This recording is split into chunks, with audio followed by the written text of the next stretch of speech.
study the history of the past millennium, concentrating mostly on Europe, its colonies, and ex-colonies. The notion of assemblage is a notion that depends on the relationship between a part or parts and the whole that those parts compose. The parts must interact in such a way as to produce emergent properties in the whole. There's properties that cannot be reduced to the parts. Properties that the whole has that are not found in the parts. I am going to give you some concrete social examples, but think of it, first of all, in terms of molecules. Hydrogen and oxygen are both fuels. You add them to fire, they stoke the fire, they stimulate the fire. You bring them together in an assemblage, the assemblage we call water, a molecule in which it's only made out of oxygen and hydrogen, and water now puts out the fire. Water has properties that its parts do not have. And the same thing with the assemblage that we're going to be studying here. We're starting, as we saw last class, with persons, although in the very last class I'm going to go up to the sub-personal level. And then we need to get wholes, social wholes that emerge and have emergent properties from the interactions between those persons.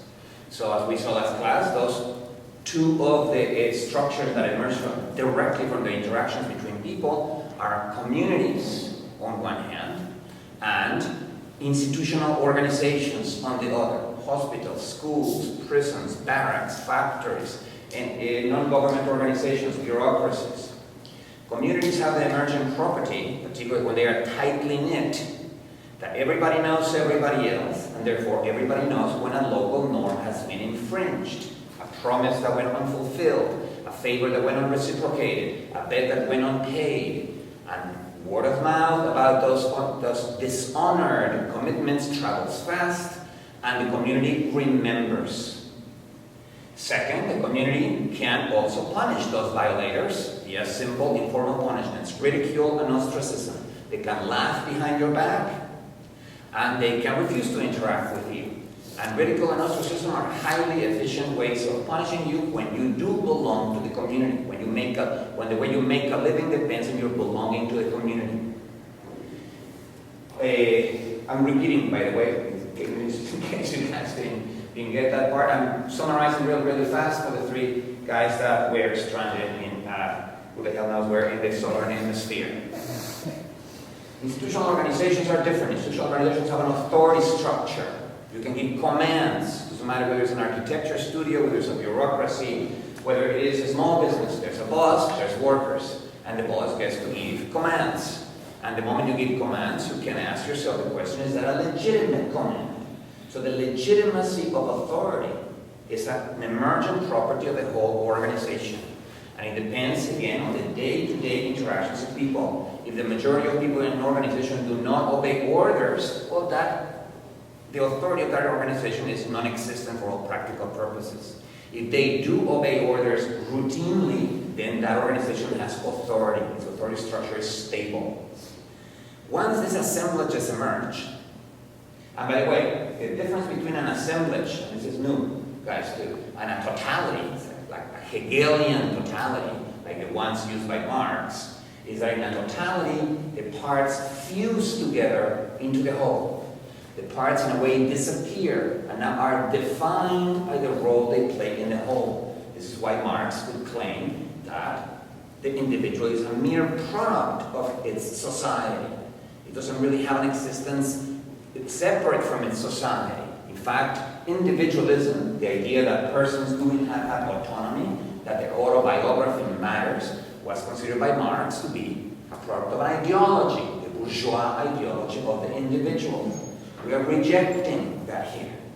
Persons do not fuse into communities. They maintain a certain autonomy. Persons do not fuse into organizations.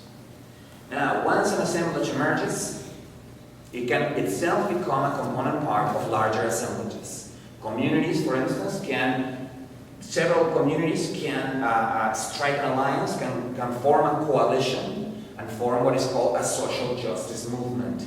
such as the worker movements of the 18th and 19th centuries, the women's movement of the 20th century, the civil rights movement of the 60s. Those were many communities coming together through an alliance, because only through their numerousness and their unity could they begin extracting specific rights from government organizations: the right to vote, the right to negotiate collectively for your pay, the right to define your tasks in the workplace, the right to have access to certain organizations and institutions such as universities. So social justice movement is an assemblage of communities. Organizations can also form larger assemblages. Today we're going to be talking towards the end of the class, or the second part of the class, about industrial networks. Industrial networks compose 200, 300 or more organizations. Sometimes industrial networks have a dominant node, like General Motors was in the 60s, Ford, Chrysler, connected to their suppliers and their distributors. All the small suppliers that manufacture parts for them, all the car dealers. So the entire assemblage of General Motors, its suppliers and its distributors forms a larger assemblage. An assemblage that now is made out of not of people, but of organizations, people already assembled into industrial organizations. And the best example, or the most important example from last class, and this is the end of the summary, is a federal government or any other kind of large-scale government. But we're going to stick with the federal government for the purpose of this class. A federal government is made out of organizations, of course, divided with a certain division of labor, in the check and balances sense of the word. There are legislative organizations like the Senate and the House. There are judicial organizations like the Supreme Court, a bunch of other courts, the police, with different levels of jurisdiction for their authority. The FBI, state police, local police, and of course a whole host of executive power organizations, not only the White House, but the federal bureaucracies, the state bureaucracies, the local urban bureaucracies. Now, when you have such an incredibly complex ecology of organizations, as a federal state has, with overlapping jurisdictions, the FBI has jurisdiction over the entire national territory, state police has jurisdictions over one state or another, local police has jurisdiction over only a city and its outskirts, you're going to find that there's going to be friction. There's going to be confrontations over whose jurisdiction this is. And when there is friction between organizations, that is going to in turn produce problems for the implementation of federal law. A law, once assigned into law by a president, is not automatically implemented. In fact, the signing of the law and all the discussions that go before the signing of the law is the easy part. The hard part is to recruit federal bureaucracies, state bureaucracies, local bureaucracies, so that everybody is pursuing the same plan, so that everybody's implementing the same plan. And that almost never happens. So implementation, and the few books that political scientists have written on the subject of implementation show that you can read what a plan is when it's firmed, when it's signed into law, and then check what it became 7 or 10 years later, and you see an enormous distortion. For the good, for the bad, it depends on the project, it depends on the law, but the idea is that the vision that emerged from the president, or from the president in discussion with the Senate and the House of Representatives, is never implemented intact as it passes through this enormous ecology of organizations, the friction they have between each other, turf wars between different organizations that weren't supposed to be part of the implementation but want a piece of the pie, so they insinuate themselves into the process, adding a new veto point every time a new organization gets added. Implementation becomes a nightmare. And we're talking about the United States, supposedly the one with one of the countries with the most efficient government. So if this is true for the United States, it's true for the rest of the world. Hence, how not useful, how actually harmful it is to use the concept of the state. We're trying to get rid of this concept in this class. not because I'm trying to legislate your language.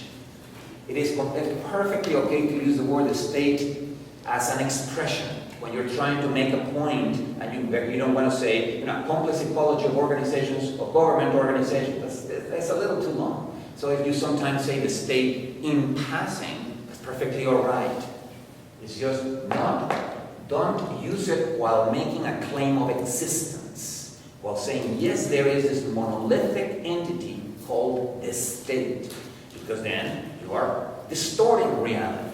In reality, there is no monolithic entity. There is a very conflict-ridden, turf war permeated ecology of organizations where implementation becomes very hard. The word or the concept, the state, tends to hide that heterogeneity, whereas thinking in terms of assemblages of organizations highlights that heterogeneity and makes us be much more realistic about what we're talking about. So, of course, I'm not telling you everything we talked about in the first two classes, but that is basically the idea. Right? We're going to be using assemblage theory for all of this. In addition to the hierarchy, persons, communities, social justice movements on one hand, persons, organizations, industrial networks, federal governments on the other, there are other part-to-whole relations that we're going to be talking about here too, because we also need to include the physical, spatial locales in which the practices, the day-to-day practices of persons, the day-to-day practices of communities, the day-to-day practices of organizations, and so on and so forth, take place. Those also form a hierarchy of part-to-whole relationships. There's buildings. Many buildings together form a neighborhood. Many neighborhoods together form a city. Many cities together, several cities and towns, smaller towns form what is called an urban region. Several urban regions together form a province. And several provinces, in the United States we call them states. Doesn't really matter what word we use. They are made out of several urban regions, each one is some regional capital. And several states, several provinces stitched together form a larger territorial state, which can be a nation state, it can be a kingdom, it can be an empire, depending on the case. But we're still talking about a part-to-whole relationship in which every whole has properties that cannot be reduced to their parts. Therefore, there's no reducibility. There's no reductionism here. At no point are we reducing everything to the level of a person. So, but in addition of not being micro-reductionism, which is the classical form of reductionism, there isn't macro-reductionism either, which is what happens when you fuse together everybody into one large entity. Instead of reducing everything to the smallest entity, the rational decision makers of microeconomics, you reduce everything to the largest entity, society as a whole. That's why in this class, we're never going to be using the word society as a whole. And again, it's not because I want to regulate your speech, it's because I want you to think clearly. There are certain terms that belong only to the language of politicians and pundits. They get to do that because that's what they do. They're trying to persuade. And so they need the shortest form of certain things, and they need to make use of stereotypes that everybody can identify very fast. When you're doing analytical work on history, stereotypes of any sort are a bad thing. And so are both micro-reductionism and macro-reductionism. So we're going to avoid both, and the concept of assemblage allows us to do that, because it's the emergent properties of every assemblage prevent us to reduce it to the lowest denominator, or to the lowest scale, whereas the fact that assemblages do not fuse their components into a totality prevents us to reducing everything to the largest entity. So there's no reductionism whatsoever. In a sense, all those levels of scale that we talked about last class, each one has its own history. People have their own histories, their own autobiographies. Communities have their own history. Organizations have their own history. Cities have their own history. Regions have their own history. Nation states, kingdoms, empires have their own history. So history is not a single flow of time, but a multiple flow going at different rates. Clearly, things that happen to human beings, to persons, happen a little faster. Changes in communities are a little slower. So are reforms that you need to make in organizations. Changes that you need to make to cities, particularly large-scale changes, are a little slower, and so on and so forth. Now, the correlation between large scale and large temporal scale doesn't always obtain, and that is because energy, which is another one of our key terms, I haven't introduced it yet because we haven't got to that point, is important. With enough bombs, you can make a city change in an instant. You can make a city change with an atomic bomb, for that matter. You can change a city change as fast as the vaporized people that were inhabiting that city. So the intensity of energy can accelerate things or decelerate things in its absence, and that can change questions of temporal scale. But nevertheless, we're still talking about different historical flows proceeding at different rates. We're concentrating, of course, on cities. I'm redrawing the temporal structure of the class, which is basically this. This is the rate of urbanization. This is the millennium that we're going to be talking about. The most important thing to look at here is the upswing between the year 1000 and the year 1300. And it's important because I'll bet you that most of you, having read either Marx or having read Wired magazine, thought that this was feudalism. And feudalism has nothing to do with urbanity. Feudalism is just large manors run by a prince, run by a bishop, run by the person who owns the land, in which serfdom or forced labor in exchange for protection is the rule, with closed little internal markets, and nothing of an open economy that we could speak of. Nevertheless, and although certain areas of Europe, the areas that would become Spain, the areas that would become France, England, were indeed feudal in large part. There were many areas in Europe in the year 1000, northern Italy, what eventually became Holland, the United Provinces, Flanders, what eventually became Belgium, and the northern part of Germany, particularly the cities forming the Hanseatic League. Those cities and towns from the year 1000, and particularly as we start moving up the upswing, were anything but feudal. There was already a big commercial revolution going on in those cities. Money was accelerating both in terms of the amount of money that was available and the speed of money. Economists call the speed of money the number of times a dollar changes hand in a day. I mean, there are different measures of the speed of money, but that is one of them. How many times this particular dollar bill changes hands in a day? It's a measure of economic activity, because the more it changes hands, the faster it moves. There's a symptom that the economy itself is moving faster. So both the amount of money and the speed of money accelerated in those areas. So Europe was a heterogeneous assemblage, made out of some feudal areas, made out of some very highly modern areas. Venice, in particular, was the very first dominant node of an international network of port cities that we talked about last class. Venice was absolutely modern by the 11th, the 12th, or the 12th century. By the 13th century, it already had its arsenal. It was working at full steam, and its arsenal was the largest military industrial complex of its time. That's where it manufactured the large ships with which it enforced its monopoly of access to the markets of the Levant, and therefore the luxury goods market. So, as you can see, we're already beginning to get into the subject of economics. Last week, we basically did assemblage theory. Today, and the first class of Saturday, will be classes on economics, on economic history of the West. So, the very first thing we need to do, as usual, just like we did last time, is get rid of fictitious entities, bogus entities, to use a technical term, are the bogus entity of the day. Ladies and gentlemen, I introduce you to the market. There is no such thing as the market. Okay? There's many things that are wrong with that. The first one is like the state, and I'm going to use a technical term here. Both are reified generalities. To reify something means a verb, means to postulate that something exists. The best example that I always can think of is evil.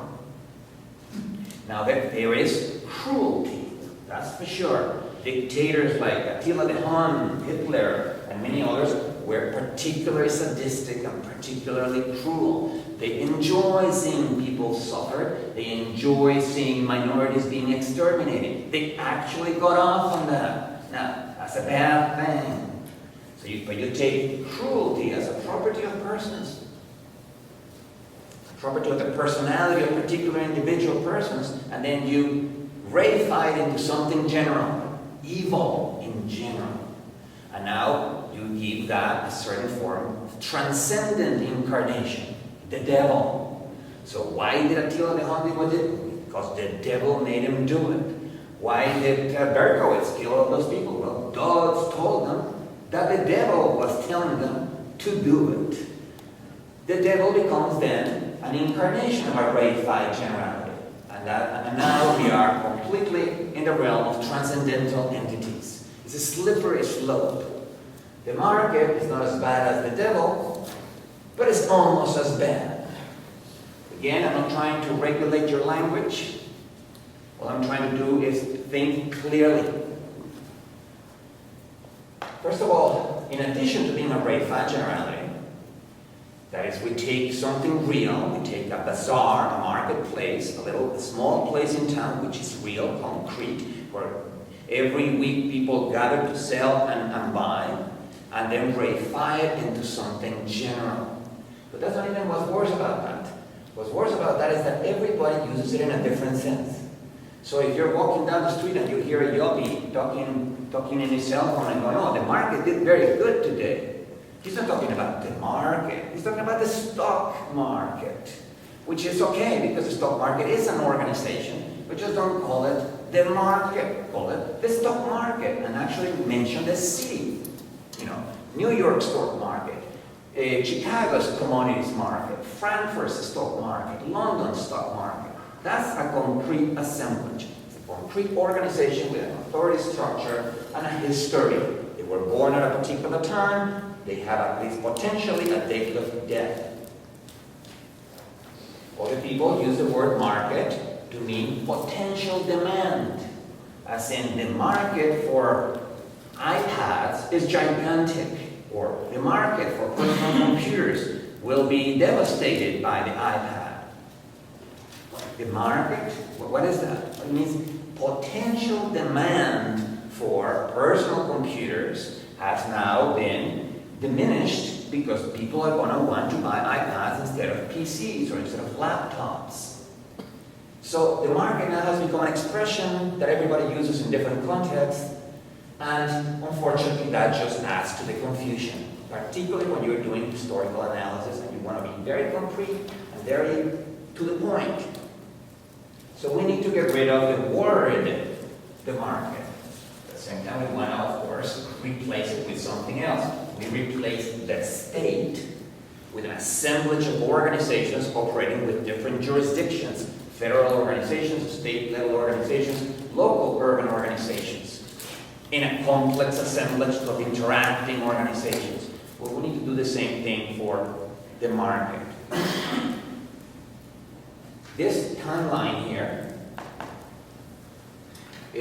comes from Fernand Braudel, which, as I said, is our main source of data and evidence about all of this. Fernand Braudel, as I said earlier on in the class, would get, if there was a Nobel Prize for history, which there isn't, he would get it posthumously. He died a couple of decades ago, so he would not be alive to receive it, but they would give it to him posthumously, because every historian, not only economic historians, recognize that Fernand Braudel is the giant of the 20th century. And Fernand Braudel has offered us a timeline as to how specific trading areas of different sizes formed in Europe.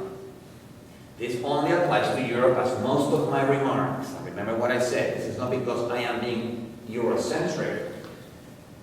You know, China, for instance, had markets in the sense of regional and provincial markets already by the 11th century. So if we were, in other words, China was way more advanced than the West commercially. Its trading areas were more coherent. They were wider when Europe was still putting together, stitching together little by little its own trading areas. Now, before I go to this timeline, let's remember what this is. At the end of last class, I said we're going to just concentrate on a particular assemblage so we can start to get the ball rolling. And, of course, we need parts and whole. The parts are, of course, cities and towns. The whole is what is called an urban region. I'm drawing, these are all diagrams. They don't have any geographical sense. In fact, I'm not, I'm drawing Lyon, to the right of Paris, and that may be an entirely different situation when you actually look at a map. I'm just doing it to give you a sense of something concrete. This would be the Ile-de-France, this would be Burgundy.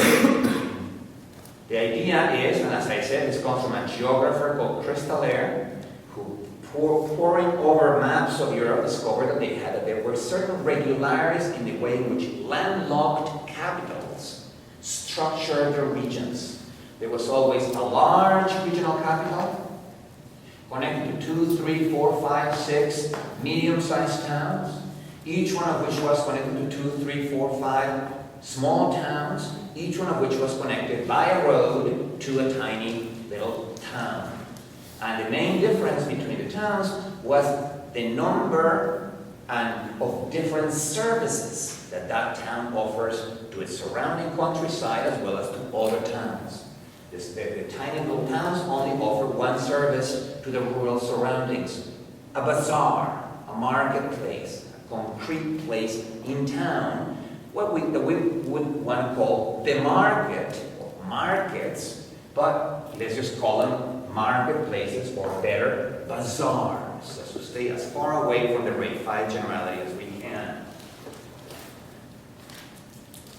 By the 14th century, these regions in certain parts of Europe, not all parts of Europe had formed. Indeed, Paris and Lyon may not be a good example of what was going on here, but nevertheless, by the 14th century, this roads and the trade between towns within those roads was intense and regular enough. It had enough volume and enough regularity that you could call the entire region a single market, or as I'm calling it here to avoid confusion, a single trading area.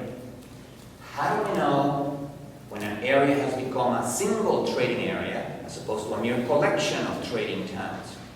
When prices begin to go up and down at the same time throughout the region. Let me just clarify that. When average prices begin to go up and down and in unison throughout the region, not spot prices. Spot prices do not even go up and down today. You go to New York, or even in LA, I'm sure too. One grocery store has, one item for a particular price, and then you go to another grocery store and there's a different price. What we're talking about here is average prices. And historians have access to data about the average prices of some commodities. And there is such a thing, there's such a discipline, a sub-discipline of economic history called history of prices. And they have been able to figure out that at certain moments in certain areas of Europe, this would be just the beginning of regional trading areas, the 14th century prices began moving up and down coherently. Remember what makes prices move up and down? The relationship between demand and supply. In a particular year, there was a bad harvest. There was a very small amount of corn or wheat to sell, and yet the appetite for corn or wheat in that particular town is still as great as ever. There's a lot of demand, very small supply, prices will go up. If, on the contrary, there was a bountiful harvest, and for some reason, the appetite for that particular commodity in town has diminished. There's less demand, so now we have high supply, low demand, so prices will go down. Now, back in the 11th century, when prices went up and down in the tiny little towns, the going up and down in this little town did not affect what was going on in this town, did not affect what was going on in this town. They would go up and down depending on the local conditions of demand and supply. But by the 14th century, at the level of single regions, prices began to go up and down at the same time. And that can only mean that economic activity, economic interaction between the towns that make up a region had acquired a certain regularity, so that they could, in a form of contagion, they could transmit information about prices and information about demand and supply in the entire region, throughout the region, and therefore average prices, not spot prices, would go up and down in unison. That is the emergent property that we're looking for here in terms of economics. Now remember another thing I said last week. You may think, well, when Paris starts interacting with this town, or with this town, it is not Paris, the city, that interacts with the other town. It's specific merchants in Paris that interact with other merchants in those medium-sized towns. And that will be true. So the question is, why are we saying that it is trade between cities? Well, remember our criterion for emergence. If you can shuffle the components around and you still get the same emergent properties, then the properties belong to the whole and not to the parts. Just like as I said, if in a community with a certain degree of solidarity, you can measure by how easy it is to mobilize it politically. You replace everybody with altruistic feelings with people that have very cold calculations of reciprocity. You do me a favor, but then you owe me a favor. And if after replacing altruism with cold calculations of reciprocity, the level of solidarity remains the same, it means that that solidarity did not depend on the details of the feelings, reasons, beliefs, and desires of the people. They do depend on the existence of some kind of combination of beliefs and desires at the level of the people, because emergent properties are always immanent. They depend on the day-to-day interactions of those persons, and those interactions will be guided by the beliefs, desires, personality traits of those persons. It's just that they don't depend on any specific combination of persons or any specific combination of traits. To that extent, the properties of the whole are independent of those of their parts. Same thing here. Yes, it was only merchants, very specific individual merchants who made that transaction that day in which goods from this town went into Paris. So now the question is, if we switch around the merchants for other merchants, if we switch around these transactions for other transactions, but keep the regularity and volume of trade the same, just changing around the specific agents or characters that are doing it, and the same prices keep going up and down, then we can see that it is the cities themselves that are trading with one another. We need to understand that because the properties of cities are immanent, you're going to have actual human beings, with a profession of merchants to do the actual trading. But we don't have to think about the autobiographical details and the specifics when we give a historical explanation. And this is one of the important things that the concept of emergent properties buys us. We can focus our explanations at one particular level of scale, one particular level of the assemblages of assemblages of assemblages, a nested set of assemblages, without having to bother about all kinds of little tiny details about which we may never know all the details that we need to know. So, in this particular case, I want to see as if it was the cities themselves doing the trade, because that is indeed the correct level at which the explanation should proceed. So, beginning in the 14th century, thanks to this upswing, which was partly produced by the commercial revolution, regions became economically stitched together. Their day-to-day economic activities, the day-to-day economic interactions began to produce an emergent result. Prices going up and down at the same time throughout the region. However, in the 14th century, there wasn't a single region in Europe in which two adjacent regions had prices going up and down at the same time.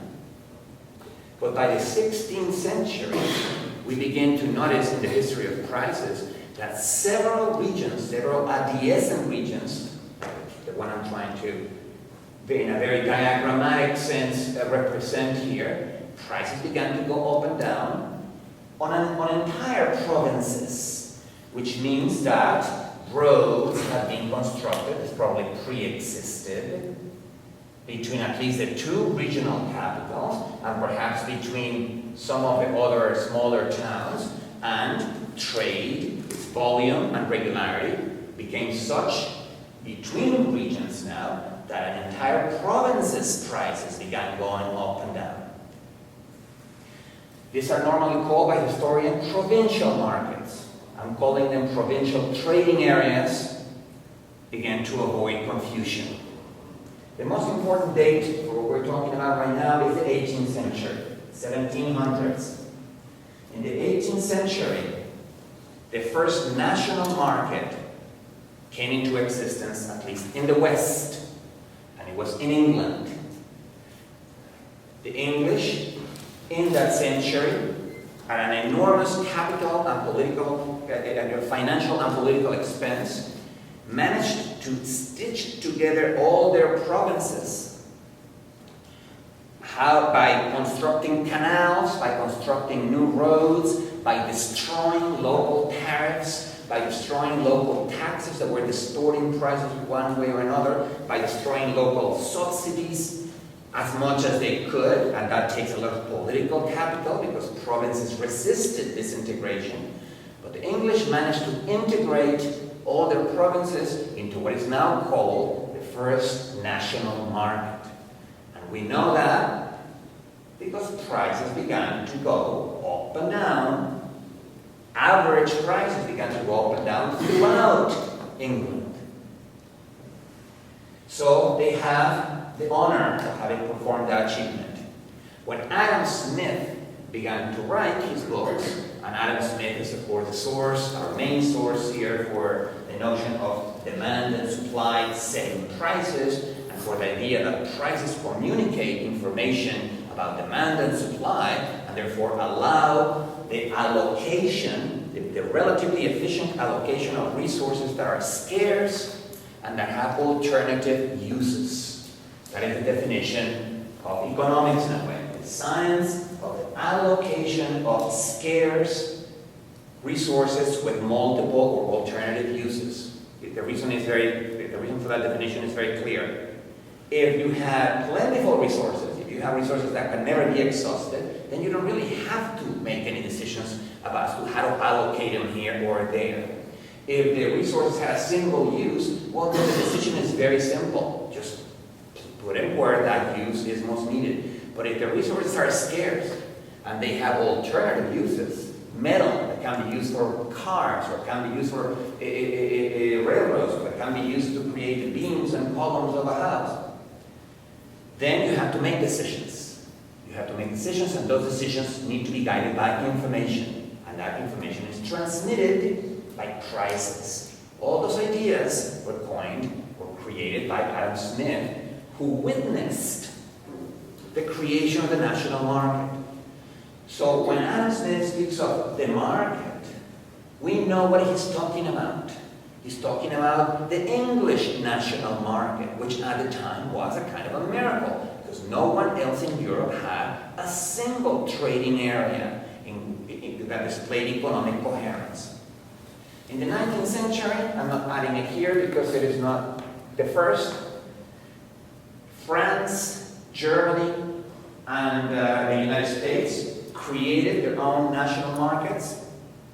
Only now they did not have to spend 100 years doing it, and they did not have to spend as much financial and political capital doing it, because they already had at their disposal the railroad and the telegraph.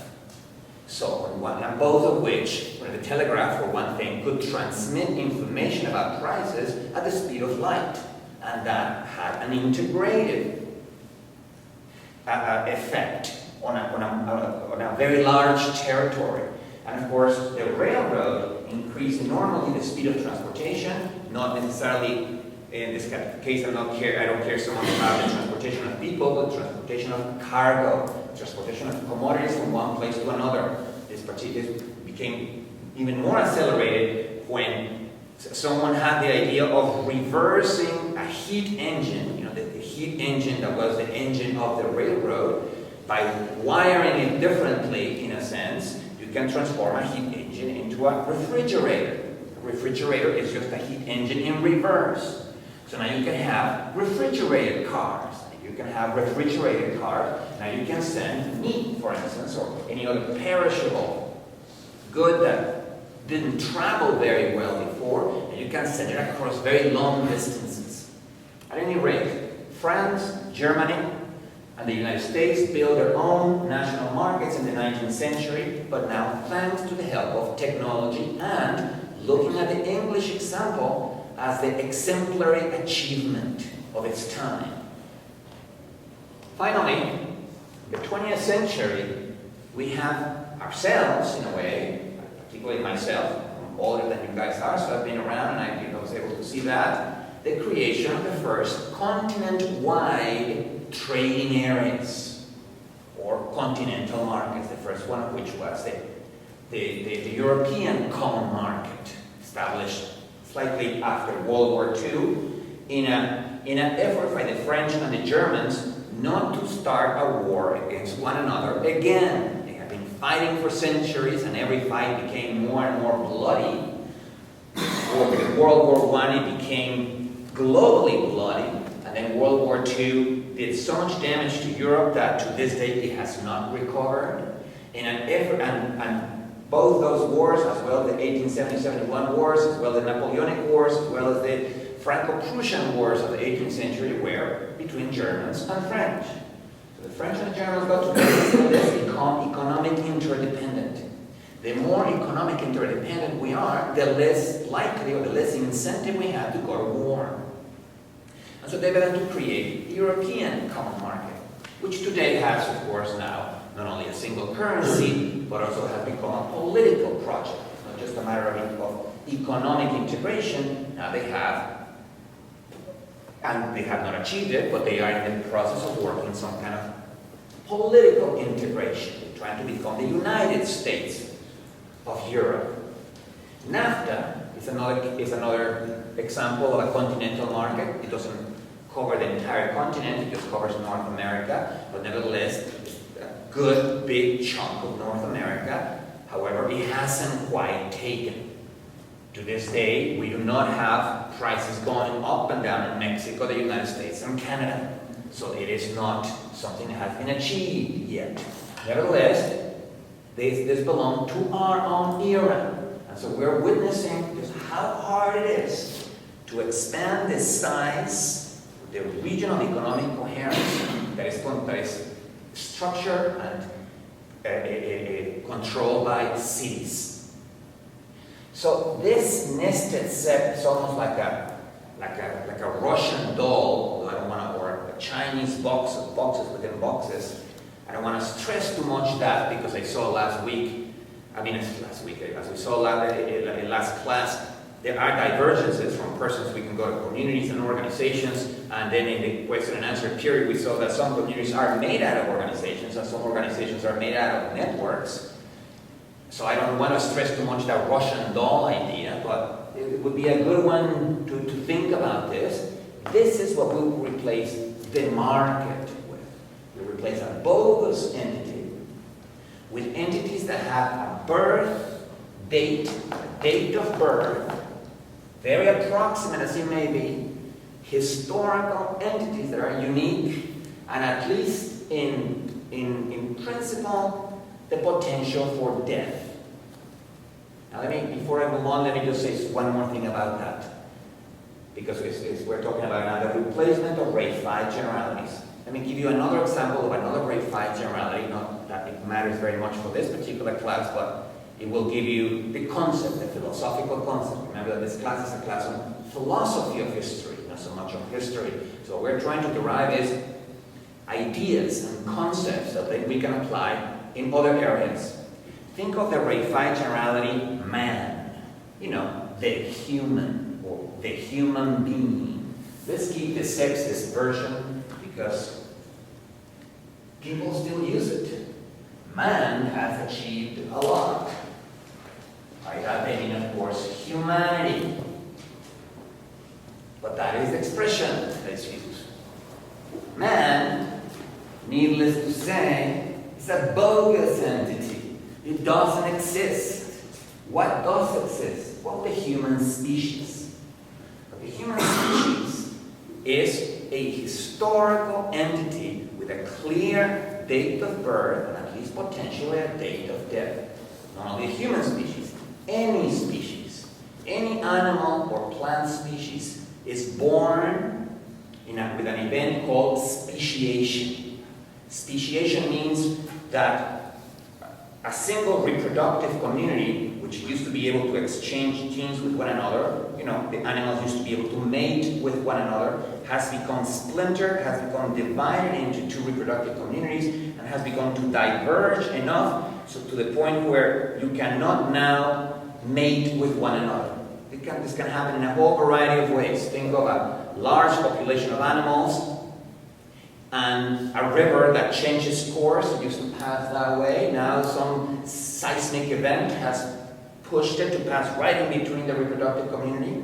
It divides them into two. Let's assume that these animals can't swim or are afraid of water. So now the matings between this half of the reproductive community and this other half of the reproductive community become less and less frequent. And they begin to diverge genetically. Now that divergence might take them all the way to the point where the sperm of a male cannot fertilize the eggs of a female. Or it can also take them halfway there to the point where they can still mate and fertilize each other, but their offspring is sterile. That's what happens with donkeys and horses. Donkeys and horses can actually have sex. Very good sex, I'm told.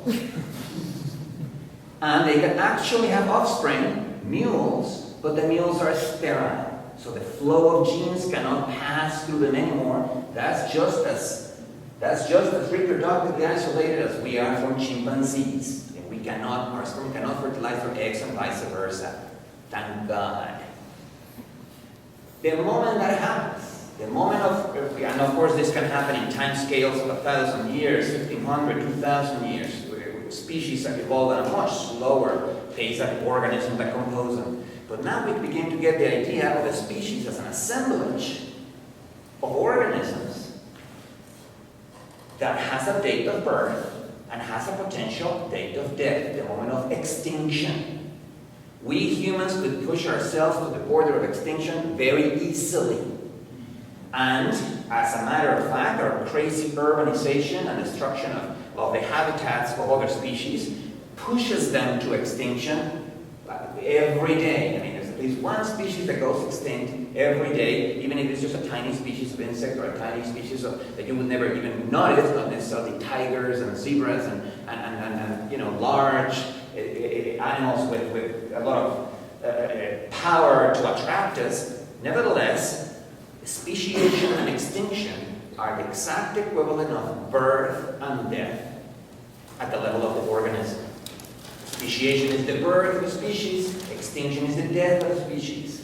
So what does that mean? That species, just like organisms, are individuals.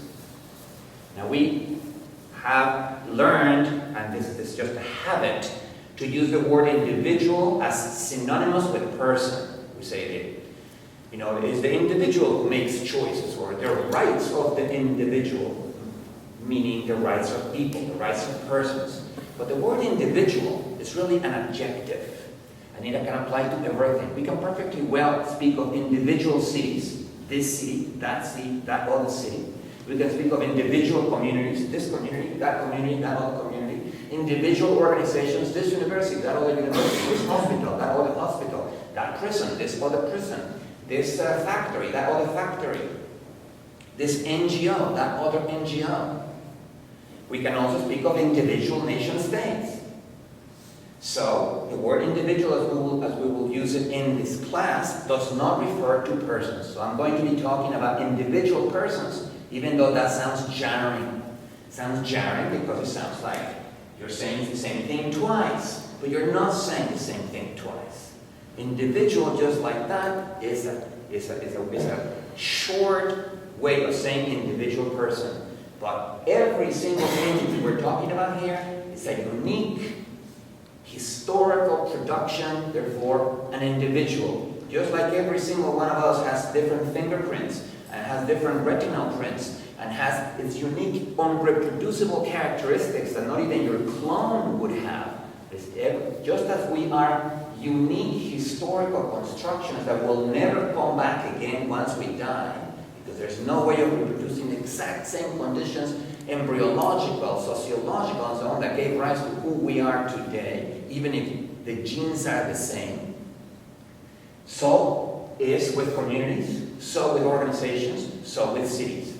And just like we mark the fact that each one of us is unique by giving us not a common name, but a proper name. Many times, the names don't mean anything, like Manuel. You don't refer to me by that name because you know the meaning of the term and then you know how to refer to me. Manuel is just a label. It's a label that sticks to me because I was baptized with that name. Well, so are all the other entities here. Some don't get to be baptized, but cities certainly get to be baptized. Venice, Genoa, Lisbon, Antwerp, Amsterdam, London, Paris, Lyon, all those are proper names, just like Manuel, Charlie, any other name. And the same thing for regions. Ile-de-France, that's a proper name. Burgundy, that's a proper name. And it marks a region that is unreproducible. You cannot fake it, not even in Vegas. Right?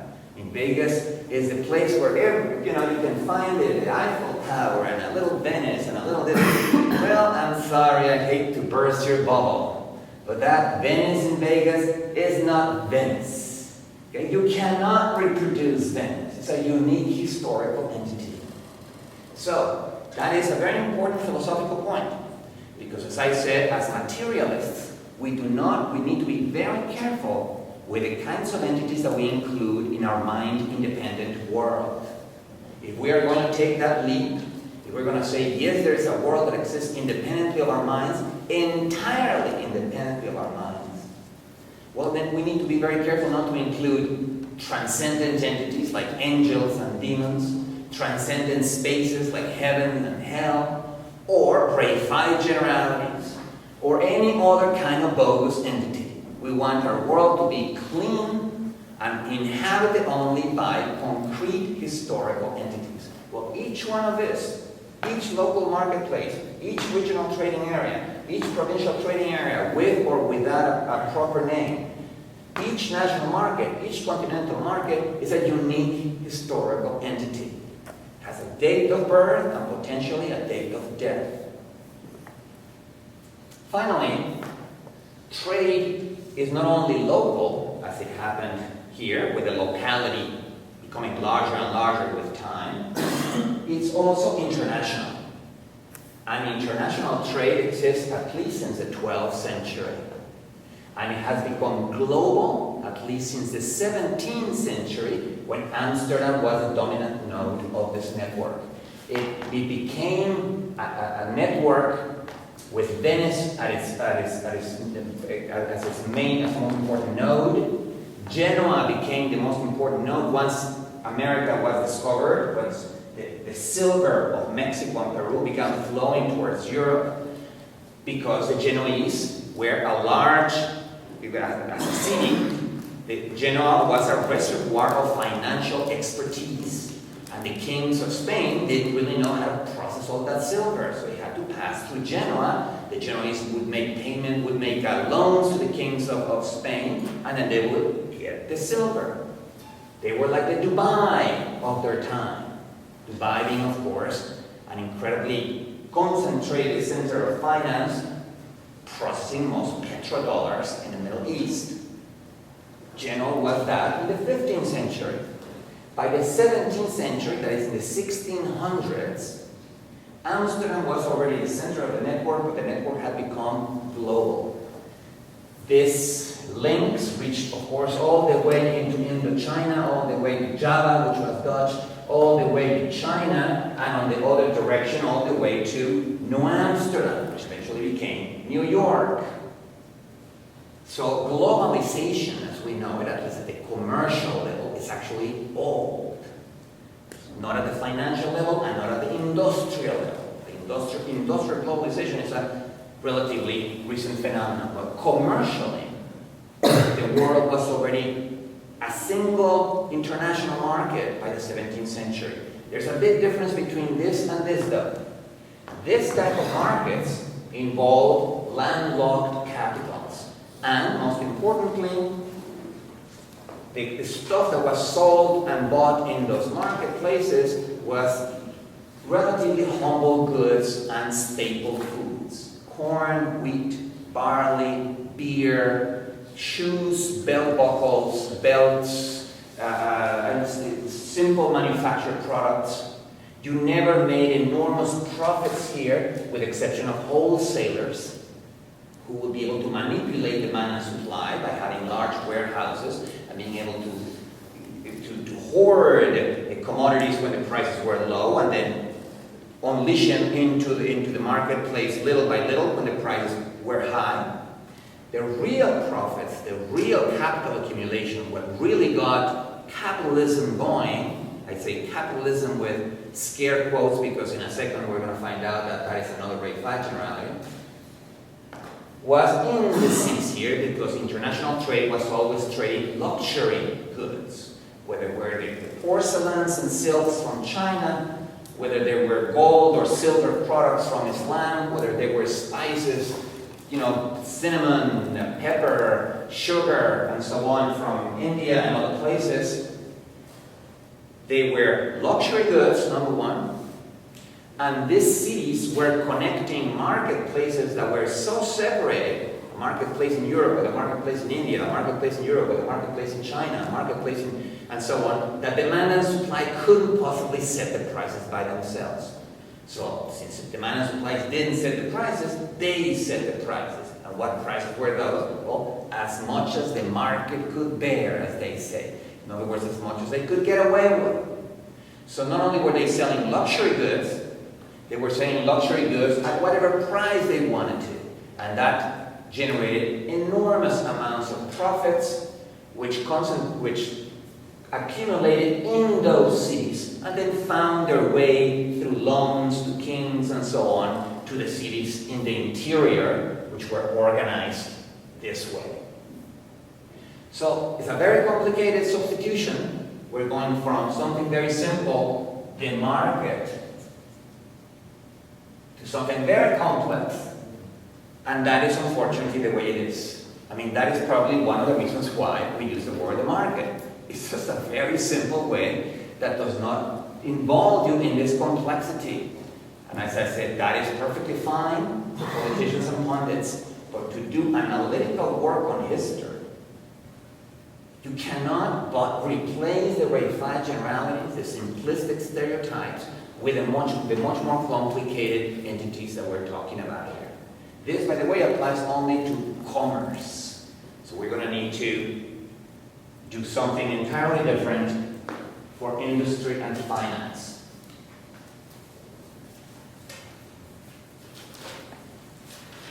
Now I'm going to be very brief on finance because I want to concentrate on that entity that was in the diagram that we call industrial networks. Let me start by saying this. Fernand Braudel wrote, as I told you, a book called Civilization and Capitalism, 14th to 18th centuries. It's a 3-volume, big, fat, big volumes like this. Incredibly fascinating in the detail of how he handles things in the range of countries that he talks about. He encompasses the entire world, not like ourselves are doing here, just focusing on Europe. And with a lot more detail than I can ever do it justice here. So that's why I said, the moment you see those books, particularly on sale at Amazon, one of those used bookstores that publishes prices in Amazon, buy them. Even if you don't have time to read them right now, they belong in your library. Now think about this 3-volume set. It's the history of economics, not of the discipline of economics, but of actual economies. And it's Braudel's magnum opus. He wrote another book after that, I believe, one on France, and then he died. So he must have been aware when he was writing that 3-volume book that that was his magnum opus. This is what I'm going to be remembered for. So when you write your magnum opus, the last paragraph of the last volume, you know, you want to end with a bang, right? You don't want to end with a fizzle. You don't want to end with some lame comment about, I have my best wishes for humanity or something. You want to end up with a bang and with something that summarizes the argument in a few sentences of the whole book. Well, I unfortunately did not bring the book. Normally I bring it to my class to read it directly, just in case people don't believe me. Now you're going to have to believe me. In that last paragraph, he says the following sentence, and I'm going to repeat it all verbatim. We must make an unequivocal distinction between the market economy and capitalism. And only if we make this unequivocal distinction between the market economy and capitalism will the solutions put forward by the left and the right will seem simplistic, and we will be able to fix the economy to make it into a fair, more just world. Now, that last part is mine. But the part of, we must make an unequivocal distinction between the market economy and capitalism, that phrase is right there, volume 3, last page of Braudel. Now, unless he had gone totally senile at that point, what the hell is he talking about? The market economy is capitalism, and capitalism is the market economy. Everybody knows that. How can the most important economic historian of all times demand that we make an unequivocal distinction between the two? Well, because he knows. He examined the history of the millennium and realized that from the 12th century on, wholesale and retail were two different entities belonging to different economic dynamics. On one hand, you had economic power, the economic power that gives you your size, your scale. You're selling wholesale. You have large warehouses where you store goods. And retail, the small mom and pop shop that buys things from the wholesalers and then retails them at the prices that go in the market. He also made in commerce, he also made a distinction in terms of industry. There's always the small firms, and there's the very large firms. And size or scale is what he thought was the main characteristic of what he calls capitalism. Now I'm going to flush the word capitalism down the toilet, at least for the rest of the next 2 weeks. It's almost impossible to get rid of the word capitalism. It's so entrenched, even though it is of relatively recent coinage, or if you prefer, it used to be a put-down word, a word with negative connotations up to the 1970s. Up to the 1970s, only leftists used the word capitalism. I was a little Marxist with my Che Guevara t-shirt and so on when I came to New York in 1975, so I was anti-capitalist because capitalism was bad. And people on the right did not use the word capitalism, they used the word the free market.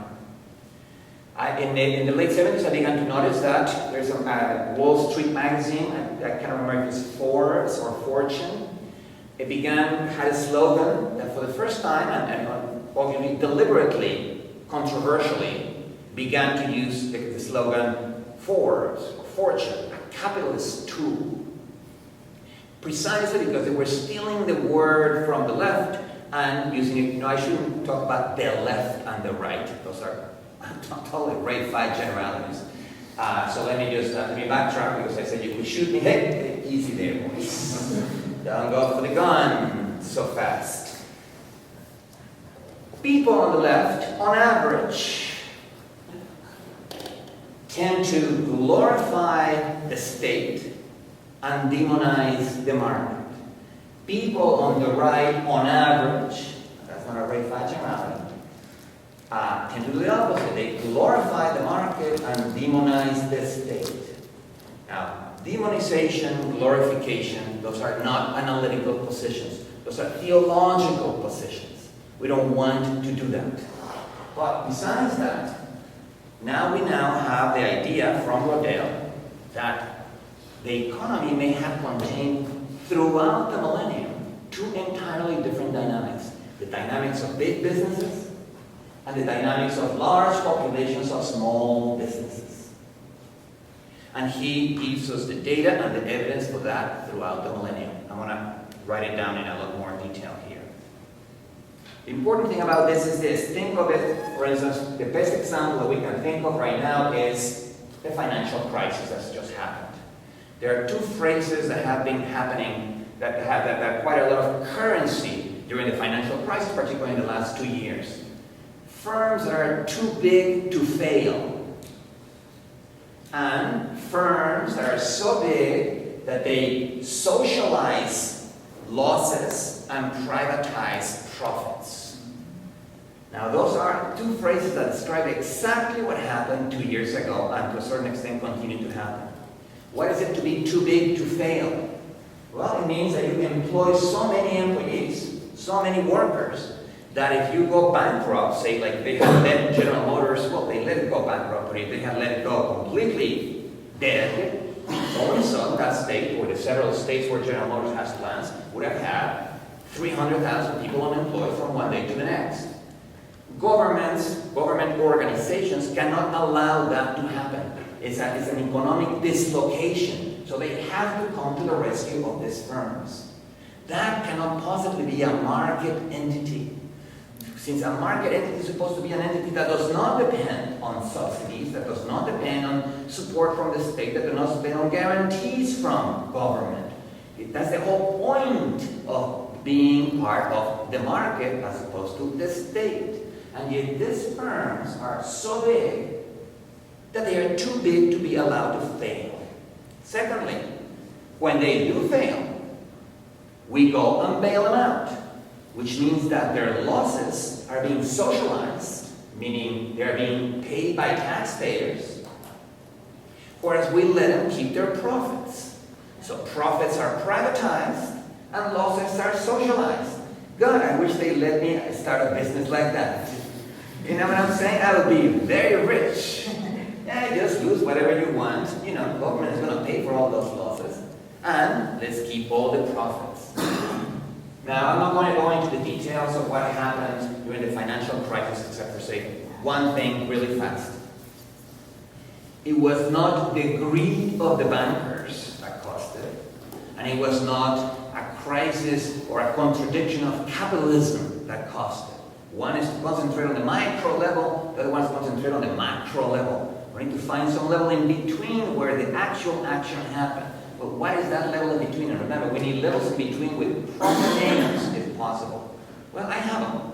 It's called Freddie Mac, Fannie Mae, it's called AIG, several entities like that.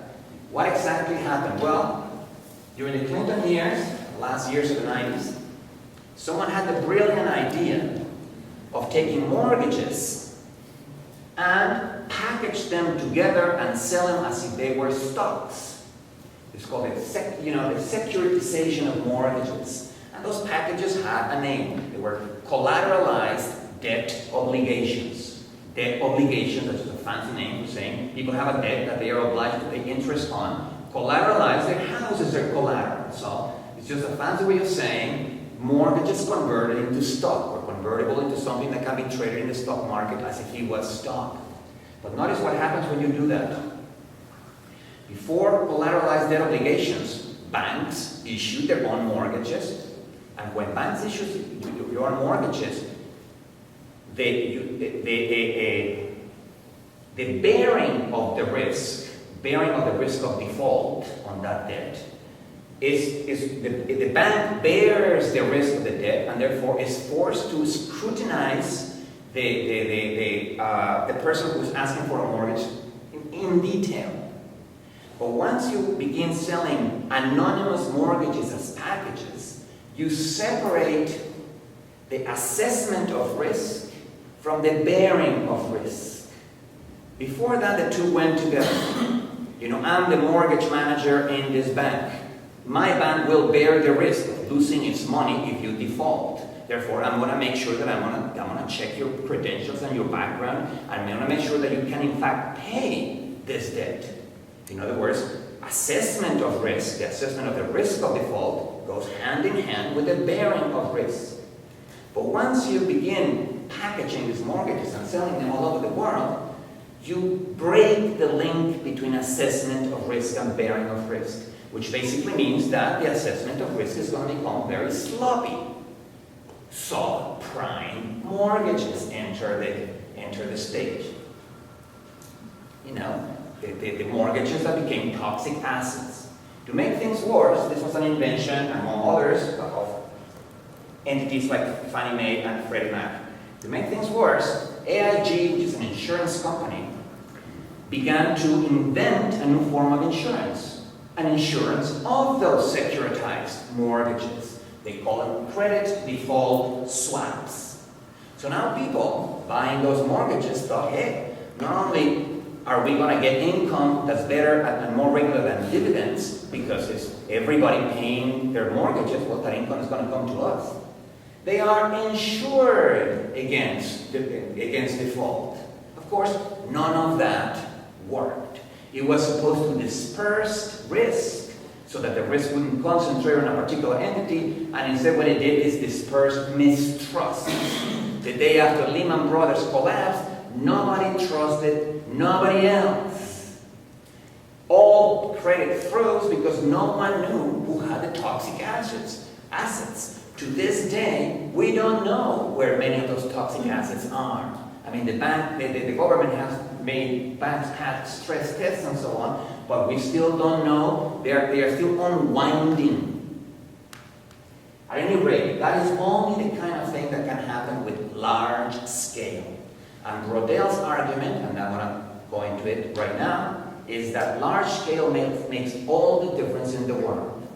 So when he says let's differentiate, or let's unequivocally distinguish capitalism versus and the market economy, what he's saying is let's differentiate the entities that are small enough and numerous enough and anonymous enough to behave like Adam Smith said they would behave. That is, they would take prices as set by demand and supply, from all those other entities which do not obey the laws of demand and supply. They are large enough to manipulate demand and supply, and if they fail, the government has to go there and rescue them, so that they are not even market entities at all, after all. They are something else, and that's what Braudel calls capitalism.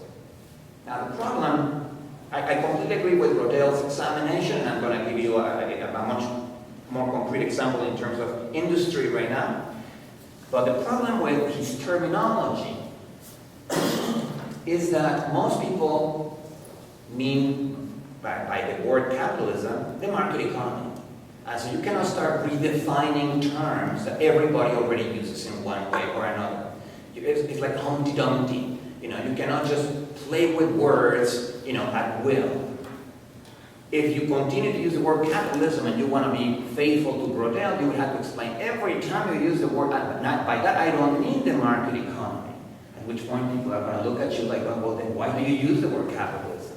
So since words are cheap, talk is cheap, words are cheap, let's just flush it down the toilet, at least for the next 2 weeks. Remember what I told you guys. Just like I would not try to convince John Travolta that L. Ron Hubbard is not writing books from outer space. Johnny, it's impossible that Scientology is true. I like you as a villain.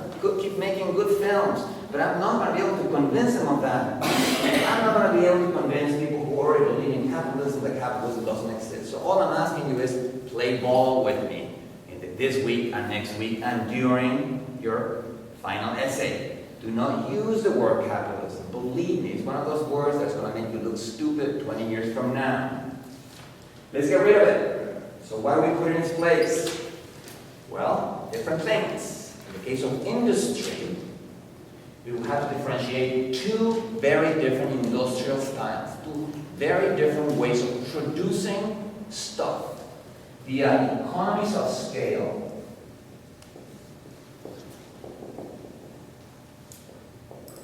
This is a traditional way of doing things. And a term that is not as familiar,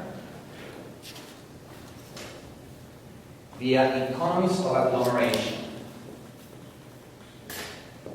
These are terms that were invented by Braudelians, if not by Braudel himself. Braudel himself spoke to the market economy and capitalism. He was such a genius, and he was older, an older person, so we can allow him to get away with that. Younger people don't get away with that. Economies of scale are better known to you guys. They are also called efficiencies of scale. Basically means this: if you are mass producing a particular product, and that mass production belongs to economies of scale, the larger the amount of identical mass-produced products that you create, the smaller the costs, or the lesser the cost per unit. So if you're producing 200,000 carburetors, well, they might cost you $10 per unit. But if you now produce 300,000 carburetors or 400,000 carburetors, you might be able to reduce that to $8 per unit. And the rest is profits.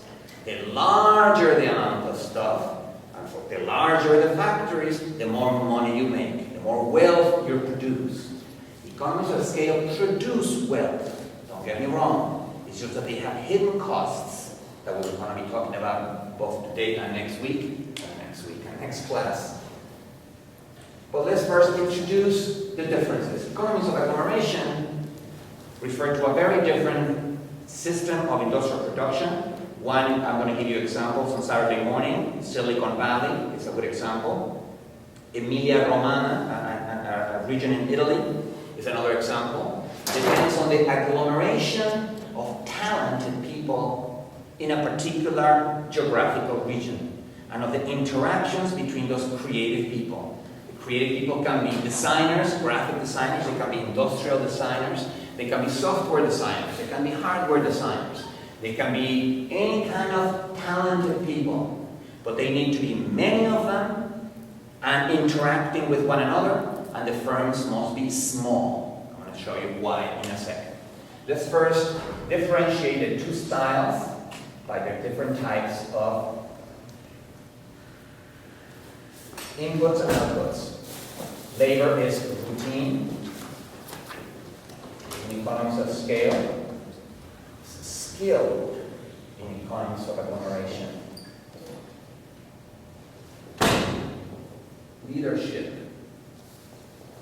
Your typical large firm is run by managers. I want to explain all of this one by one.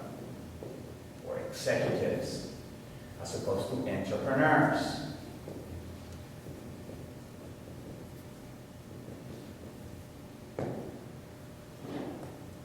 Pricing power.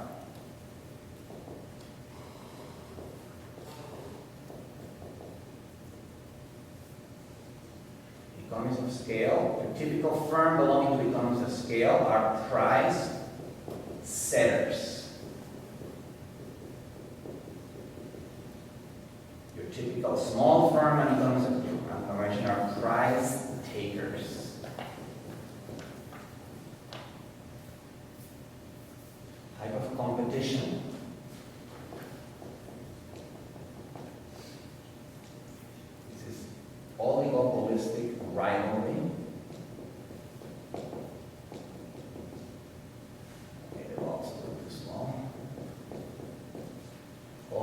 holistic, I hope you can read that, I will write it, versus anonymous competition.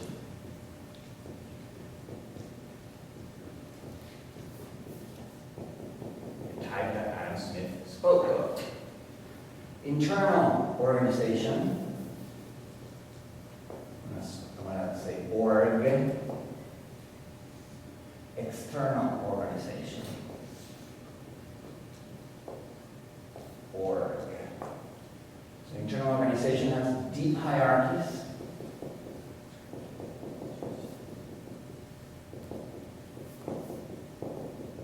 Versus flat hierarchies.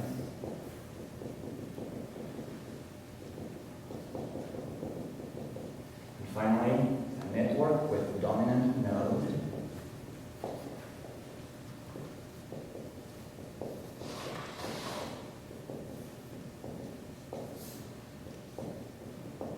Network without dominant node. Let me explain it one by one. The plan is this, guys. It's 8 o'clock. I want to explain the 6 different dimensions along which these two industrial styles, let's call them that,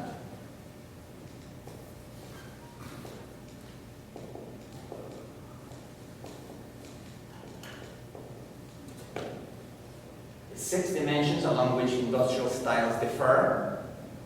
And Saturday morning, I'm going to add the historical dimension. I'm going to give you concrete examples. For instance, Silicon Valley versus Route 128 in Boston. Silicon Valley is mostly based on economies of agglomeration. Route 128 in Boston, mostly on economies of scale. I'm going to give you examples from Europe, like Emilia-Romagna. I'm going to discuss Jane Jacobs and her Braudelian influence theory of cities and economics, which also has to do with these 2 things. So all the historical aspects, I'm going to reserve them for Saturday morning. Okay? Right now, I just want to explain each one of these 2 one at a time. Now, I'm going to draw the contrasts deliberately starkly, black and white. But in reality, many of these are continuous. So we need to talk also on Saturday about how to handle that. I need to introduce a bunch of terms like statistical inference and things like that are technical terms, and I'm not going to introduce them right now. How to analyze populations of organizations. That's what we're going to do at the beginning of Saturday, and then we will continue with economics. Right now, I want to just try to convince you that Braudel did not go crazy. Because anybody who says we must make an unequivocal distinction between the market economy and capitalism is either completely nuts or is onto something hot. Right? Because it's breaking with every single economic tradition ever. Well, that is not necessarily true. There is a school of economics, American school of economics, called the institutionalist school, of which John Kenneth Galbraith is perhaps the better known and most famous name. John Kenneth Galbraith wrote many books, like The New Industrial State, a book on the history of money, that's very interesting. And he was already saying in the 50s that the United States could not possibly be considered a single economic system. There were just way too many differences between the big guys operating on economies of scale and the little guys operating on economies of agglomeration. He did not use those terms. Nevertheless, in the new industrial state, he already was pointing to that difference. So it's not as if we had to start from scratch.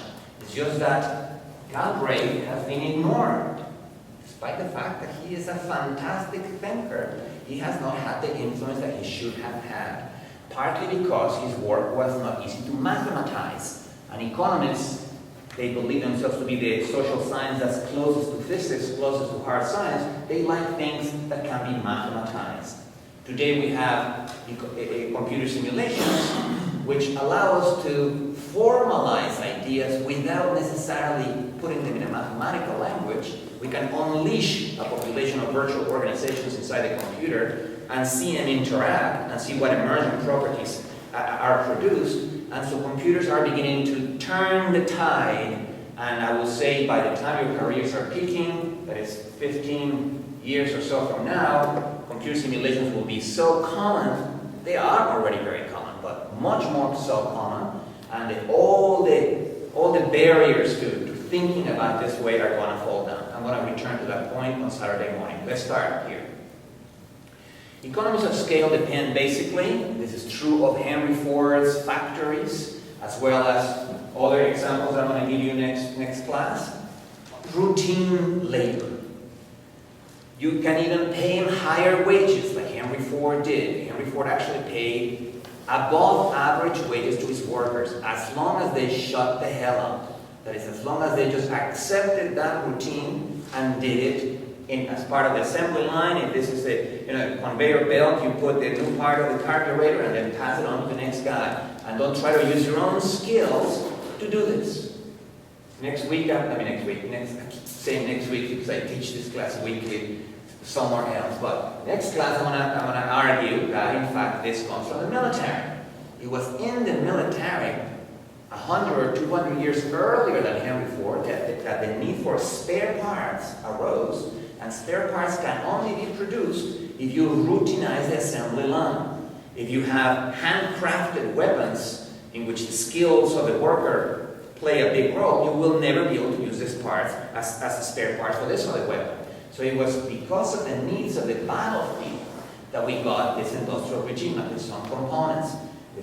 I'm going to talk about this on Saturday. Nevertheless, in order to reap economies of scale, in order to reap the efficiencies of mass production, everybody needs to just do repetitive actions, routines that have been optimized by some industrial engineer. Economies of agglomeration, on the contrary, depend on the gathering together of talented people with different skills. Now, why don't we know more philosophically about this distinction? Because philosophers have never theorized skills, manual skills.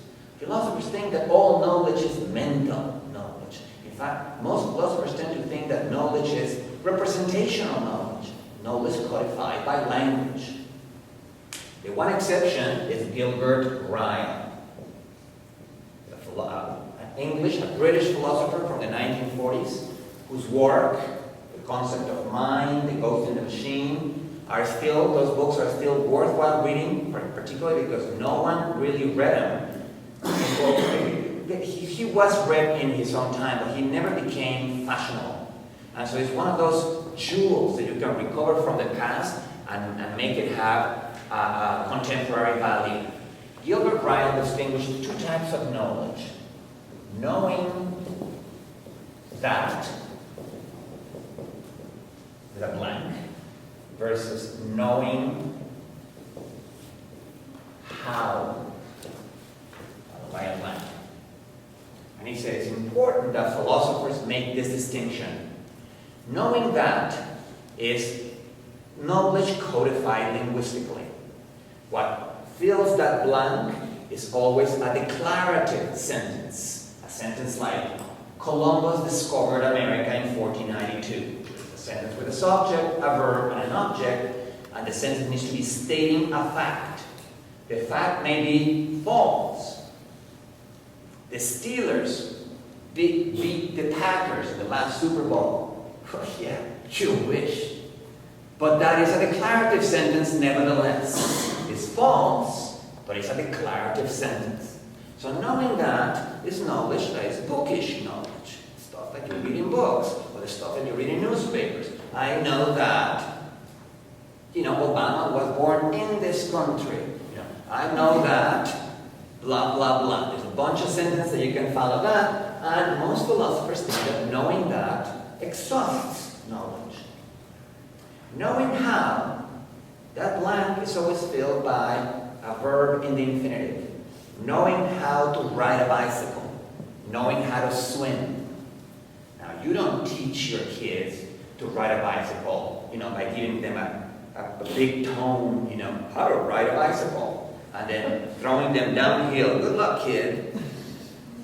Knowing how is taught by example, And it's learned by doing. You practice, and that's how you develop know-how. You need to make an assemblage with the bicycle, a solid piece of ground, and a gravitational field, and then you need to learn in your body that at a certain point of speed, the bicycle will keep itself going, it will stabilize itself. But if you have cars stopping in front of you, you're going to have to slow down, so now you're going to have to exercise a little more control to keep it stable. You cannot, I'm verbalizing it right now, but you're not going to tell that to a kid. The kid needs to practice, and if possible, you go on the bicycle and you show them by example how it's done. Knowing how is taught by example, learned by doing, not by hearing sentences or reading books. Knowing how to swim, the same thing. You don't take your kid, you give them a bunch of sentences about limbs and rhythms and flotation and densities, and throw them on the deep side of the pool. You know. Good luck, kid. You teach them by example, and then he or she has to practice those rhythmic movements that will propel you along the water. All the rhythmic movements will keep you afloat with your legs and your arms. And it's only after doing it many times that you develop that know-how, that you develop that skill. Now, because know-how is embodied knowledge, and because embodied knowledge tends to be performed mostly by lowly workers, craftsmen, and blacksmiths, and carpenters, and so on, it has been despised by philosophers who would like to think of themselves as, well, we're above all that. We're only dealing with the knowledge that has been codified by language. But Gilbert Ryle shows us that know-how is every bit as important as know-that. Think of it in several ways. First of all, think of the two basic skills that are needed for a literate society: knowing how to read and knowing how to write. You don't learn how to read by being told things. And you don't learn how to write by being told things. You learn how to write by writing those A's and those B's and those C's over and over and over and over again until you get it. It's taught by example. It's learned by doing. And think of what happens when you go for a job interview as architects. You're not there. I doubt that anyone is going to ask you, give me your know that. That is, show me the essays that you wrote in school. Or tell me about your ideas. The very first thing they're going to ask you is, how many years of experience do you have? For how many years have you been doing this? Because it's only that way that you develop a know-how. You know, designing is know-how. You learn how to design. You learn a few things, like that the golden ratio is an important type of proportion or something like that. But you don't learn to design if you don't do it. Now, it is because of the lack of a philosophical distinction that we were never able to make this distinction, but now we can. Gilbert Ryle has helped us doing that. In the very last class, I'm going to get back to this because the two current schools of artificial intelligence, the symbolic school and it's called the connectionist school, produces neural nets, are each one trying to capture these two types of knowledge. The symbolic school is all about knowing that. The connectionist school is all about knowing how. So we will return to this. Right now, I'm just mentioning it because that is the philosophical foundation of this distinction. Let's move to the next type of leadership. An entrepreneur is the owner of a business, typically a small business, who puts his or her money to back up his or her vision. So you start your own business, you bring your savings, you know that there's GPS, so now you have an idea for a new application using geographical positioning systems and knowing your location relative to other locations and so on, and you think you have a great idea for a product. So you've been hiring a few people and you start producing that product. The entrepreneur is the one who risks the original capital and the one with the vision. A manager is an entirely different thing.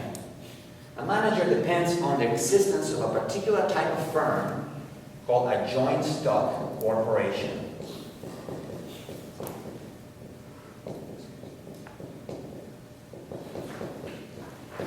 A joint stock corporation is a corporation that gets its money from selling pieces of the company to other people, selling stocks. Therefore, in a joint stock corporation, and most large companies are joint stock corporations, ownership and control have become separated. Ownership is now dispersed in a bunch of stockholders. Control is in the hands of hired guns, managers, executives, that they don't even have to own even a little piece of your company. Normally you do give them stock options to try to align their interests with those of the company, but it is not necessary that they own any part of the company. A manager is a professional manager, and he could have been working in some completely different place before he became part of the joint stock corporation. Let me give you an example here. Apple computer, when it first started in 1977. When Apple first started, it was of course run by entrepreneurs, Steve Jobs and Steve Wozniak. They couldn't be any smaller than that. You don't get any smaller than that. Two hippies in a garage with $1,300 as capital. And an idea, the personal computer. An idea that at the time seemed ridiculous to everybody.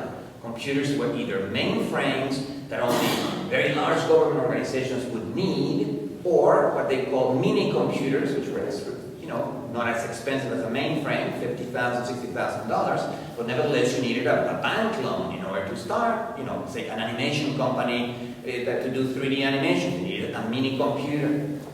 So who would possibly need a personal computer? Nobody believed in the idea but these two guys. So they started Apple, and they put out the Apple II. By 1984, they had grown large enough that everybody in business needs credit.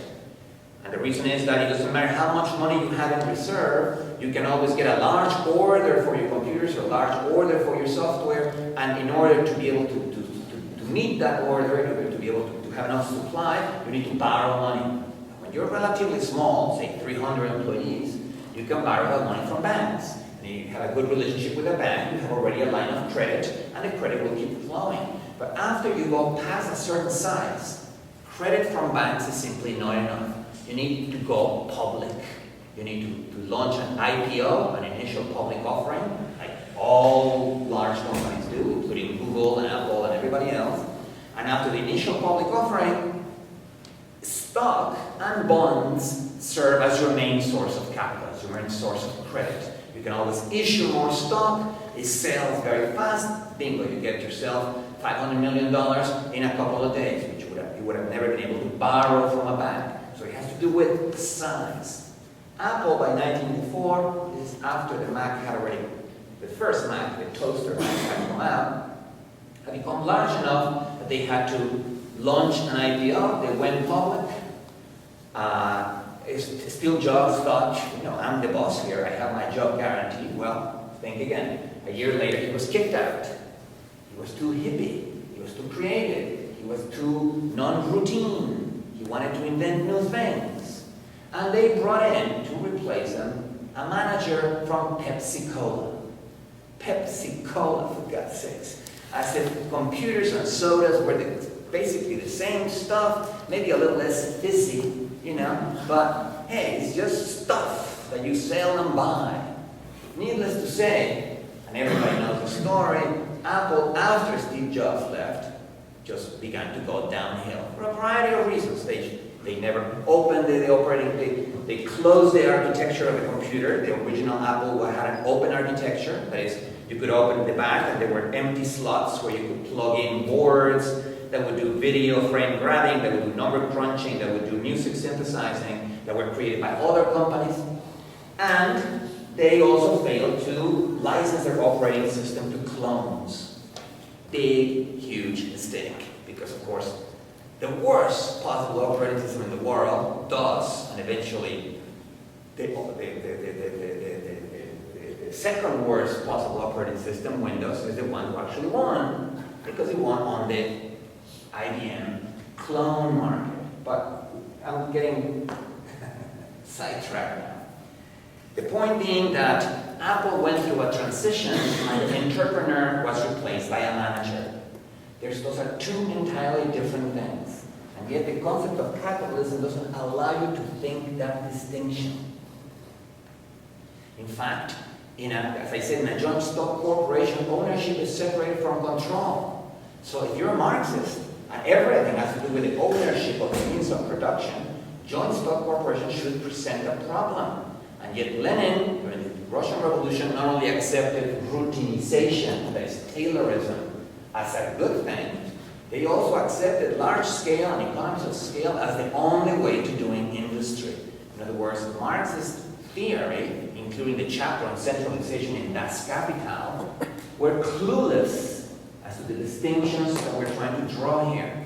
They thought that this is capitalism and this is what it is. Today, we know from the work of Braudel and others that there's heterogeneity in industrial styles. Pricing power. When you have 3,000 small businesses, like the regions that we're going to be discussing on Saturday, like Emilia Romagna has 20,000 small firms that do their own design. Everybody simply takes the prices as they go. Prices are set by demand and supply. Firms are too small to have any effect on prices, so prices set themselves. And it is only when prices set themselves that prices convey true information about demand and supply. That is, that prices actually work for the efficient allocation of scarce resources with alternative uses. When prices don't convey that information, then that allocation is not efficient. That allocation is manipulated. Economies of scale have a relationship, of course, to demand and supply because their suppliers many times are small businesses who are price takers. So all the elements that are determined by demand and supply, their costs are added together, but then they add what is called a markup. And it is the final price at which they will sell the product. The markup they invent. The markup is just how much can we get away with it? How much will people be willing to pay for this, regardless of whether that has anything to do with supply or demand? So they take one element of their price, which is their costs, which is related to demand and supply, except that if you're a large, say, General Motors in the 50s, you can force your suppliers to give you the best cost possible. You can twist their arm by saying, hey, look, I want to buy 1 million spark plugs from you. I want to buy 1 million tires. I want to buy 1 million tons of metal. So you better give me the best possible price. So you're already affecting prices that way. Nevertheless, there's some element of demand and supply here, but not in the markup. The markup is entirely made up by the managers. And therefore, these prices don't convey information about demand and supply.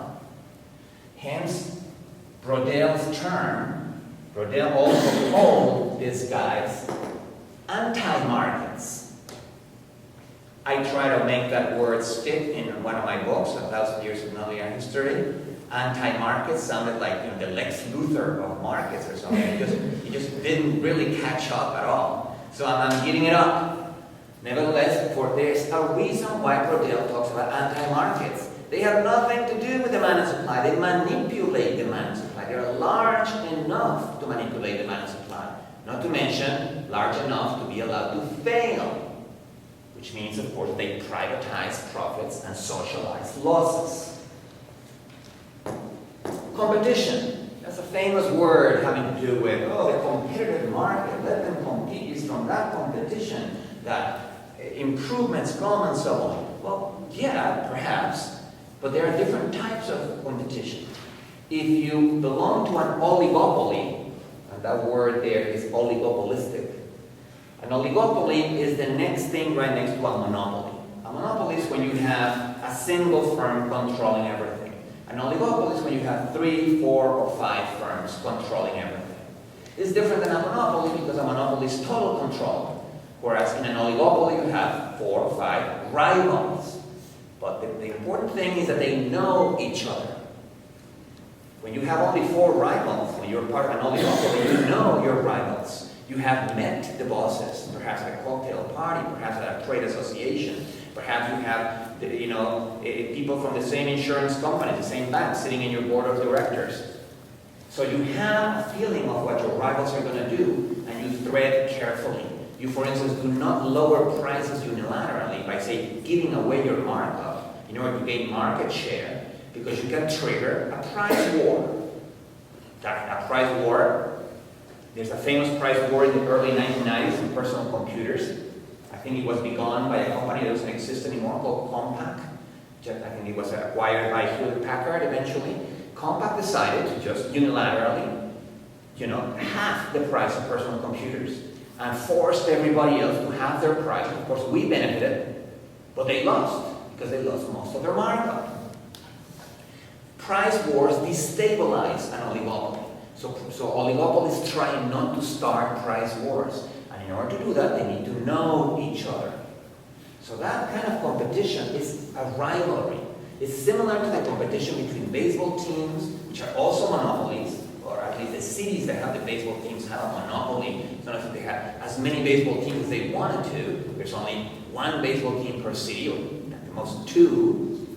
And the same with football teams and basketball teams and so on. They're oligopolies, and they compete with each other as rivals. The competition that Adam Smith spoke of, he said, from everybody doing selfish things, that is doing whatever's best for them, something that's good for everybody will emerge. That is, prices that communicate demand and supply information is an anonymous competition. You have 1,000 competitors, 2,000 competitors. You're still competing even though you don't know them all, because if you quality in design or your quality in the production, or the quality control in the production line lags or is faulty, well, they're going to steal some of your customers. Or if you start charging too much, someone else is going to come in and start charging a little less and steal your customers. But you don't know who will do it. The competition is anonymous. It's an entirely different thing. Even the mathematics that you use for this too is different. You use differential equations to model this. You use game theory, like prisoner's dilemma kind of thing, to model that. There are 2 entirely different dynamics, just like Braudel said.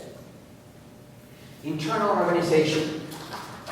In both of these cases, we're talking about institutional organizations. So they have an authority structure.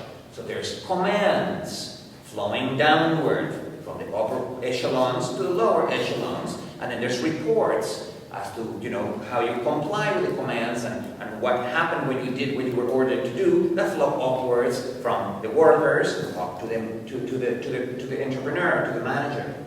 Nevertheless, you can have a hierarchy that has, say, 3 levels: the entrepreneur, some circle of assistants and middle of creative people that run certain parts of the organization, and then a bunch of workers. Or you can have deep hierarchies in which the workers themselves are arranged in levels. Then there's several managerial levels, many mid-level managers, and then there's the top, the CEO, the CFO, the chief financial officer, the chief information officer, and so on, which are at the top, and followed by vice presidents and so on. I'm calling them deep hierarchies to say that they have many levels in the hierarchy versus flat hierarchies, which have only a few levels. In both cases, there are bosses and workers.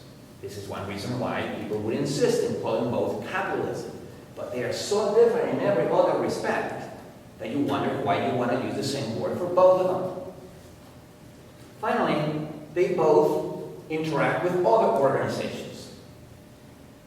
Your typical large firm running on economies of scale belongs to an industrial network in which there is a dominant node. I already mentioned that General Motors was the dominant node of a network of suppliers, of components, of raw materials, and a network of distributors, mostly car dealers, car dealerships. But the same thing can be said about other types of organization. The networks created by economies of agglomeration, on the other hand, are networks formed informally by hundreds of small firms, which may meet one another and trade associations. They may meet through the unions. They may have connections through the universities whose students or graduates they recruit as their personnel or to staff their ranks. But nevertheless, no one dominates. They are all roughly similar in size. Very, very different industrial styles. Okay. Now, I'm drawing on purpose the contrast as a sharp black and white contrast. But that shouldn't be that way, because that way we run the risk of making these two things yet other reified generalities. What we want to do next week, next class, is show which ones of these are continuous variables. You can have all workers being routine or all workers being skilled, and then several mixtures in between. You can have this. In this one there is a discontinuity because it's the moment a private company goes public and becomes a joint stock corporation, but nevertheless Apple today can be considered to be a hybrid. After going for 10 or more years and losing market share, they finally brought Steve Jobs back. Steve Jobs was running a firm. In addition to running Pixar, he was running a firm called Next, where he developed the operating system that eventually became System 10 for the Mac. So he had something to offer. They brought him back at first as a kind of it wasn't a real CEO, it was a kind of a transition CEO. But as he began having one idea after the next, the iMac, the iPod, the iPhone, the iPad, he is obviously the person who is running the company and whose creativity has re-injected the company with that entrepreneurial energy that executives don't have. So even here, despite the fact that there is a clear cut, the moment you start your IPO, your initial public offer, you can have hybrids of the two.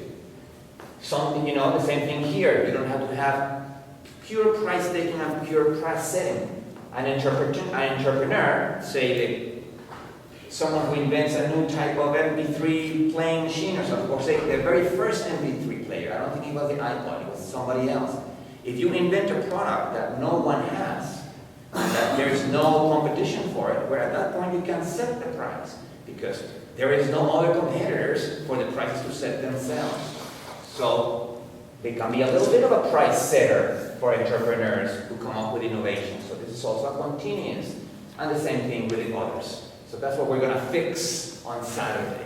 We're going to try to make this a little more realistic.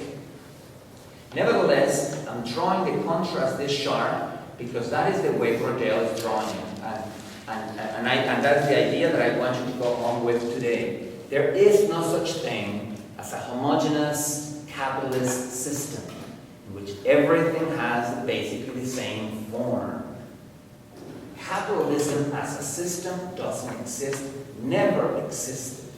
What has existed is a whole variety of industrial styles, of which these are only two. I'm not putting here, for instance, other varieties like the franchise variety, right? Like McDonald's or Subway sandwiches, in which you have a company that comes up with an idea and a few stores and then begins selling the brand and the process to small owners all over the country or even all over the world. Well, the franchise form is not even here. It should be added. We could add more and more different types of conducting business, and this would be good for us because then we would understand the full heterogeneity of what industrial production is and has been for the last 400 or so years. The important thing is not to come up with a single word, just like it's bad to come up with the word the state, to use the word the state to refer to what is a complex ecology of warring organization or turfing organizations. And the word the market for what is a nested set of trading areas that has formed historically. It's very important not to use a single word for something that is so heterogeneous. We will continue with this on Saturday morning, I'm going to give you, as I said, concrete historical examples.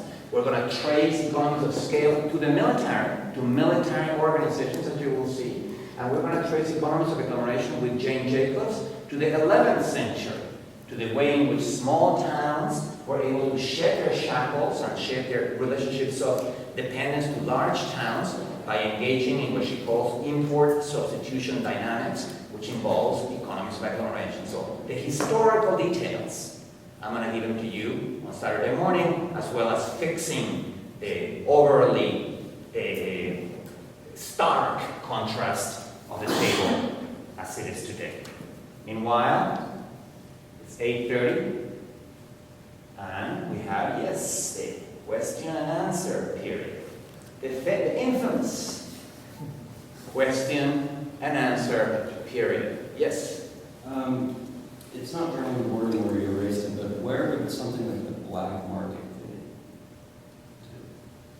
That's an entity. It would be a separate category, of course. It would be a separate category of it would be a kind of economies of agglomeration in the sense that, but it would be, we would need to know a black market of what, right?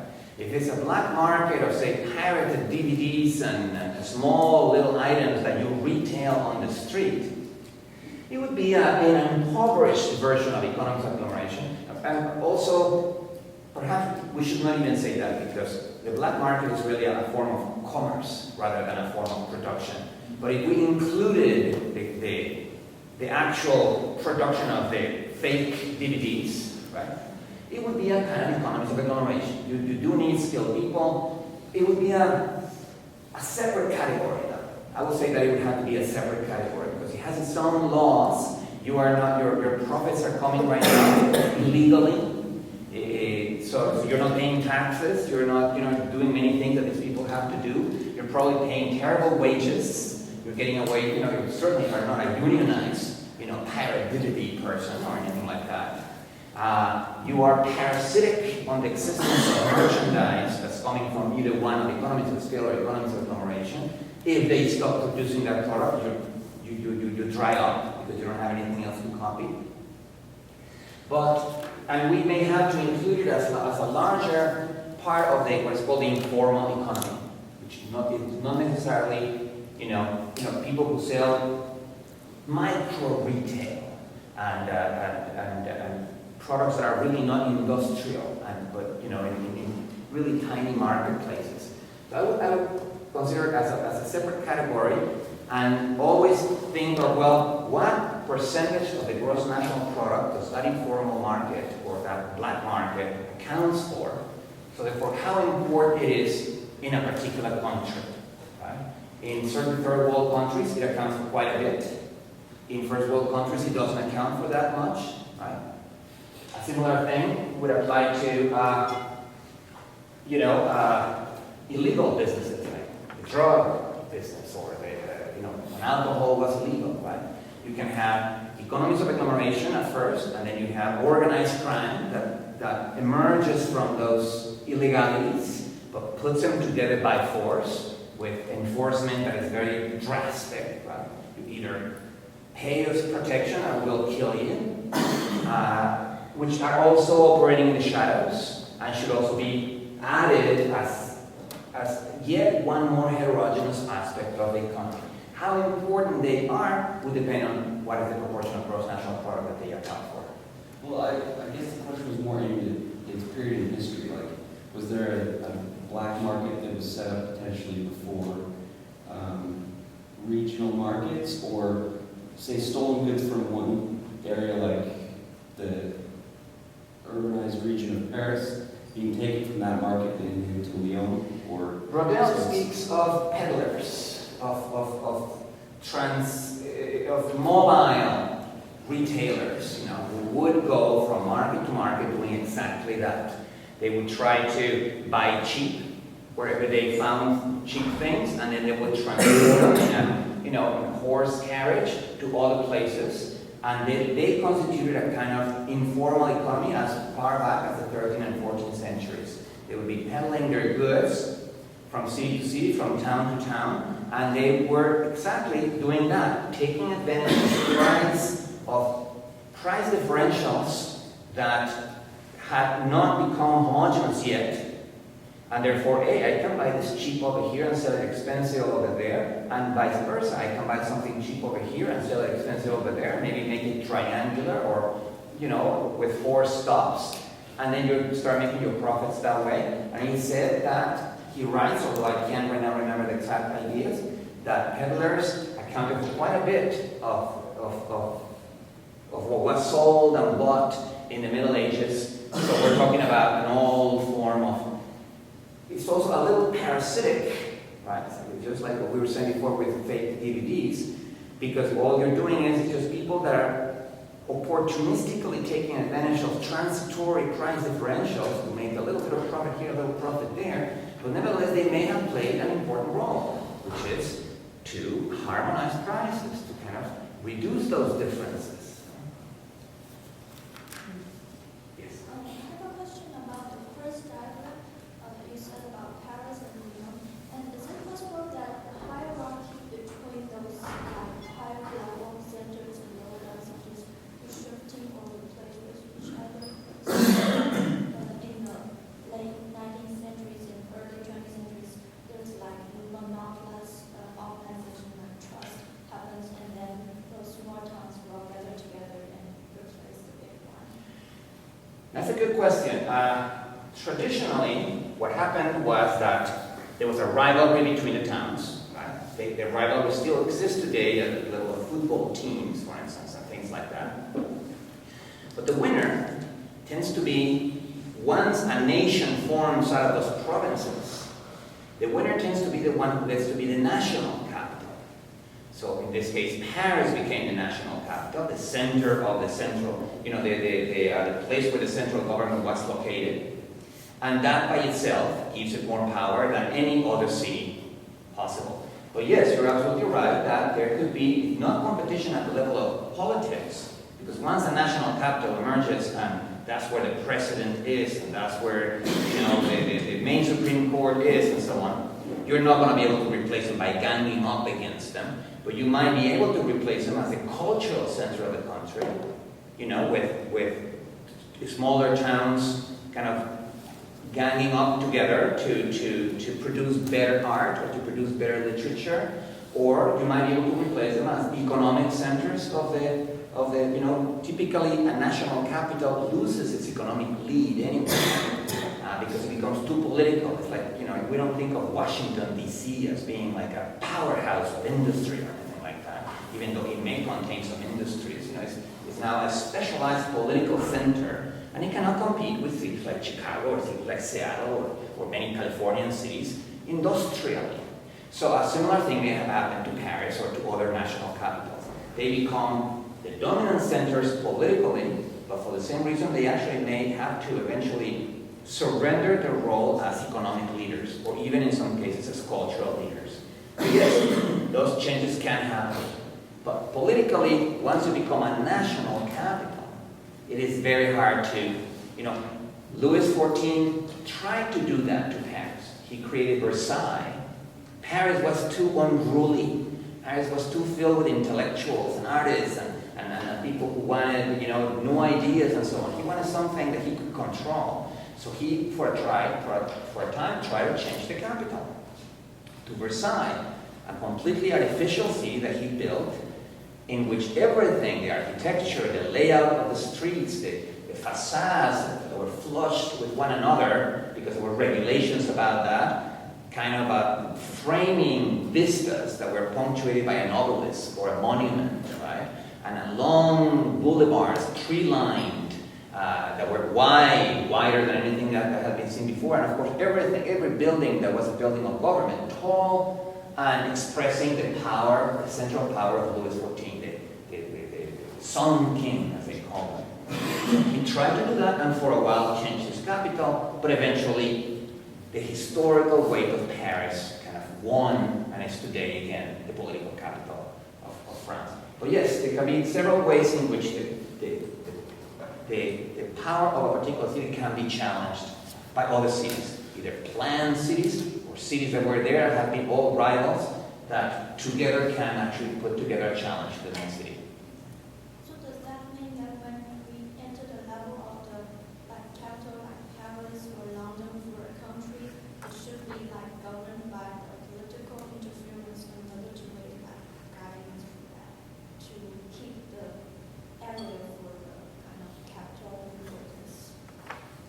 Yes, I mean, it works for certain capitals. London, as I mentioned in passing last class, is schizophrenic that way because it is the political capital with all the trappings of, with all the ceremony of traditional legitimacy, the queen, the changing of the guard, things that to many of us seem completely absurd, or at least quaint and old-fashioned.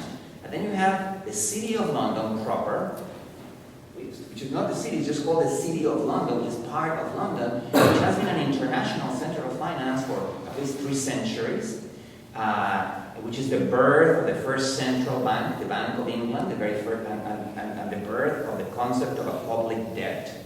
The government borrows and has to service the debt, but doesn't have to pay it completely. Many concepts that we take for granted today were born in the City of London, and including internationalism as far as finance goes. And the two are right next to one another, but they are part of the same city, the same overall city.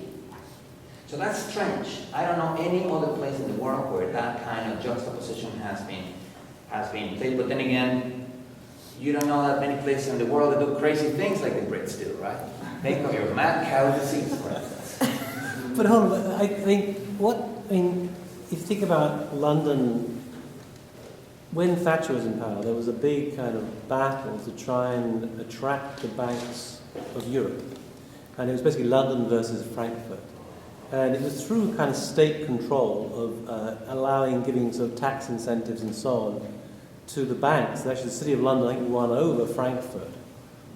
Yeah, no, absolutely. He's absolutely right. I mean, precisely because when you talk about economies of scale, and when we're talking about financial centers in London, we're talking about large-scale financial centers, not small money lenders or small little banks, right? There is always collusion between large-scale commercial, industrial, and financial organizations and government organizations because they are of the same scale and for the same reason that we were talking about before. They are too big to fail. In other words, they fail and they drag the entire government down with them. And so in Europe in particular, particularly when Europe as a whole began competing with the United States, governments did begin to pick national champions. National car makers, national computer makers, national steel makers, national this, national that, which were private companies, but which were given special subsidies, special tax treatments, special land deals when they wanted to build a new factory, so that England as a whole could compete with France as a whole. Or it's called, originally it was called mercantilism. Government organizations helping the economy by, for instance, forbidding imports and promoting exports. Typically, which is something that similar to what's happening in China right now. China, you would think, well, that is a communist regime. I would not even call it, it's communist because they call themselves communist. But I would rather call it neo-mercantilism. China is doing exactly the same thing that France and England did in the 18th century. That is using the power of government to help their own economies, grow at the expense of other economies. There's nothing wrong with mercantilism. It was used by the Westerners, so why shouldn't it be used later on by Russia, by China, by other large countries?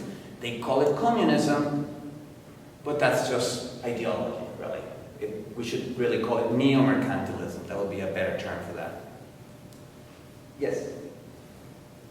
Historically, we see that cities that become industrialized, they grew exponentially, slowly.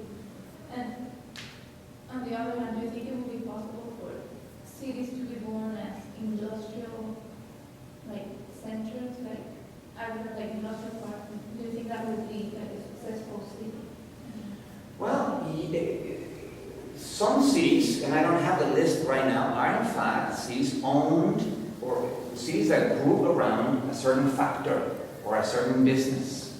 At first it was because the workers needed to be near the place of work, but as the company began growing, they're called company towns. They exist in Europe. Unfortunately, I don't have the list right now, but when I read the list, the brands sound very familiar. It's from the 18th and 19th centuries. Towns that grow Detroit, I guess, would be a good example of a city that grew around its automobile industry. At least it was given the greatest impulse by the automobile industry. And for the same reason, that automobile industry began to locate its staff in the suburbs and not to care about the city. And when the automobile industry began to suffer competition from Japan, competition from Europe, and the profits began to dry up a little bit, Detroit began to suffer. It was too dependent on a particular segment of industry. It was not diversified enough. And its mayors don't do it any favors. When you look at the plans of how to fix Detroit, they're talking about bringing gambling and tourism or something like that. But they're not thinking about seeding Detroit with economies of agglomeration. At least not. They are not doing it, that would be the way to do it. Attract a lot of small businesses, create a kind of Silicon Valley in Detroit with a lot of small entrepreneurs, like giving them tax breaks, giving them all kinds of incentives to move there, and then try to recreate an ecology of small businesses that is diversified, that creates software, creates hardware, creates a whole variety of new gizmos and devices to try to bring Detroit back to life. Detroit became too much of an industrial town based on a particular segment of industry. And like that, there are several examples around the world, not as dramatic as Detroit. Detroit looks like a war-torn town today. It's unbelievable. The only time I've been there, I couldn't believe it. You just drive several kilometers and see boarded up houses on both sides of the street, one block after the next, after the next. How is that possible? And I think one of the reasons why it became hostage to economies of scale of a particular segment of industry. When you diversify, like Seattle, that can have a Starbucks, that can have Microsoft, that can have different types of large businesses. Well, the businesses are large, and they are going to cause you problems because they're too big. Sometimes they're too big to fail, or sometimes they're not. You do not necessarily have to help them not to die, but they can extract from you concessions as far as corporate taxes and land rents and so on. But they are at least diversified, so that if Microsoft goes down, because now Google, because everybody now has an operating system for tablets and smartphones, and Microsoft is behind. If Microsoft dies, well, there's still Starbucks, there's still a bunch of other firms that keep Seattle what it is. Detroit didn't have that, and that's why it's in the trouble that it is. I will try to bring the names of those towns to give you a few more examples on Saturday. Okay? Yes? I have a question. Looking at your industrial styles and what the differences are, I'm just wondering, what would you say are the similarities? Well, there's bosses and workers. That's one thing. Except that, even in the similarities, there are differences. When you have flat hierarchies, and you have, say, a maximum of 100 employees, it is much easier for you to start your own business. There's bosses and workers, but if there's only 100 employees and there's 20,000 firms with 100 employees each, you're a worker because you were born a worker, but you happen to be talented and you happen to be a good designer. You walk out with 10 of your fellow workers and you start your own little business. There are less barriers to entry, as they call it. When you have an oligopoly, you have 3 large car manufacturers. Even the best designer, say Tesla, the guy who designed the Tesla car, is going to have a huge barrier to entry. You need now to acquire a certain scale to compete with those guys. And even if your car is actually better, the moment they see that you're a threat, they just buy you. So what is called vertical integration. They just buy you and make you into a division of the overall company. That's in fact how many of these large companies grow. They don't grow organically. They grow through vertical and horizontal integration. They just buy small businesses with good ideas, right? So even though all of them use money, all of them use wages. So the relationship between bosses and workers is a wage relationship. But There are differences. There's much more social mobility here, because it's much easier for a worker to become his or her own boss here than it is here. Right? So the similarities are important, but even the similarities need to be taken with a grain of salt. Wage labor, for instance, is something that has been misconceptualized, particularly by people on the left, for the longest time. Marx insisted that wage labor was exactly the same as slavery and serfdom. That is, that it was a mode of surplus extraction. Why did he think that? Because in his theory of value, of economic value, right, the value added that you add to a particular product in a production line, only workers produced value. Machines, like the steam engine, didn't produce value. Designers didn't produce value. That would basically take you guys out of picture. The organization of production didn't produce value, which it does. Taylorism with its routines and so on produces efficiencies and produces value. Capital and investment didn't produce value. So, if only workers produce value, that means that all the profits are theirs. Since they're only being given a certain amount of those profits in wages, that means that they're being exploited inherently.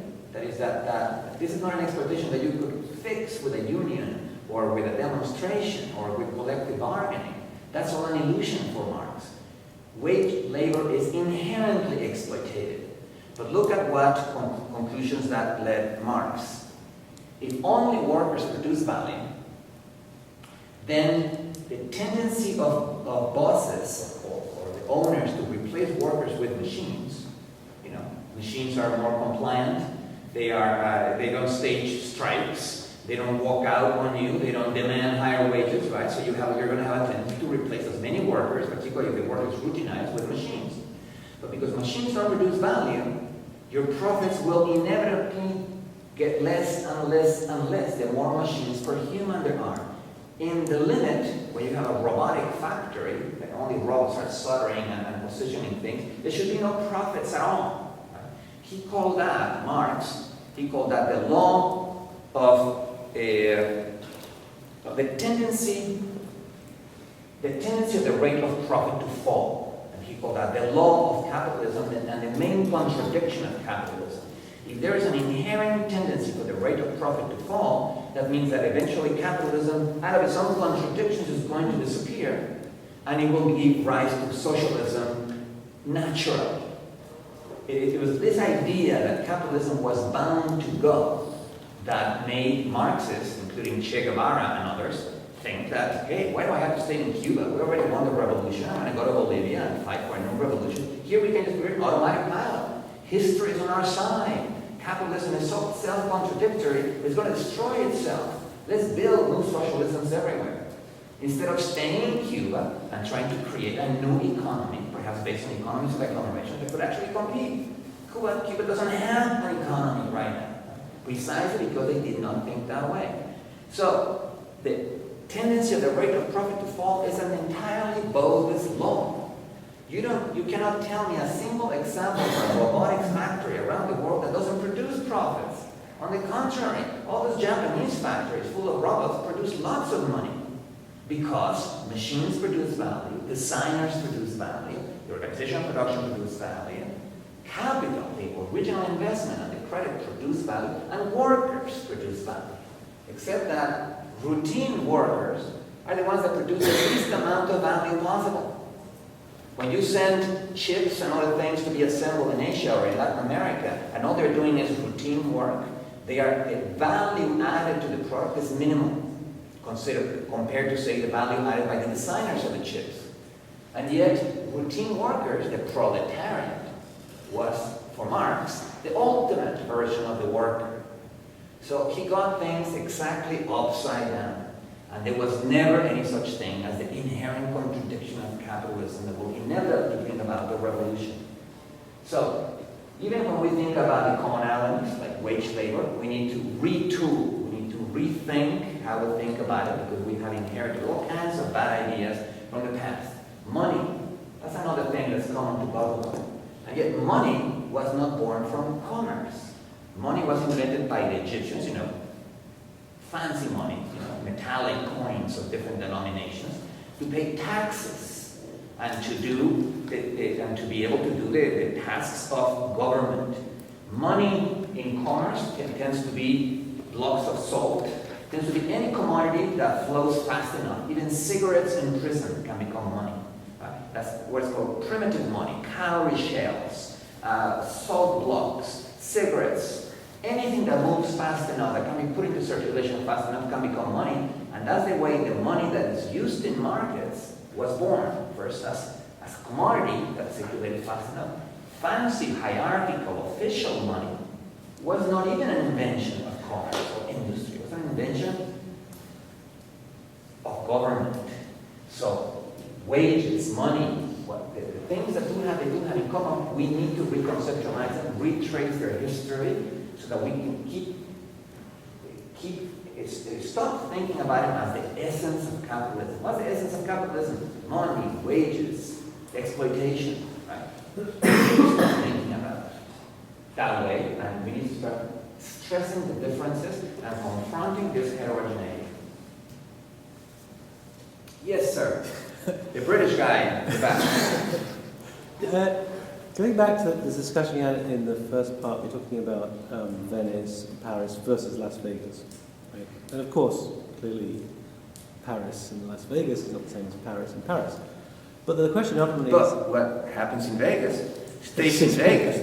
That's an important thing. But the question ultimately is whether Paris is Paris, in the sense that it's a label that we've conveniently attached to something, which is actually probably a series of competing assemblages that's continually in process, and therefore never static, and therefore the notion of the representation itself, the label Paris, is utterly inadequate to refer to Paris. And I think in some ways you could even argue that the way that Las Vegas Paris functions in terms of using representational icons, like an Eiffel Tower or what have you, it actually exposes the way that we think about Paris, because we conveniently sort of turn it into a kind of brand label, a representation that is never adequate to convey the complexities of what it actually is.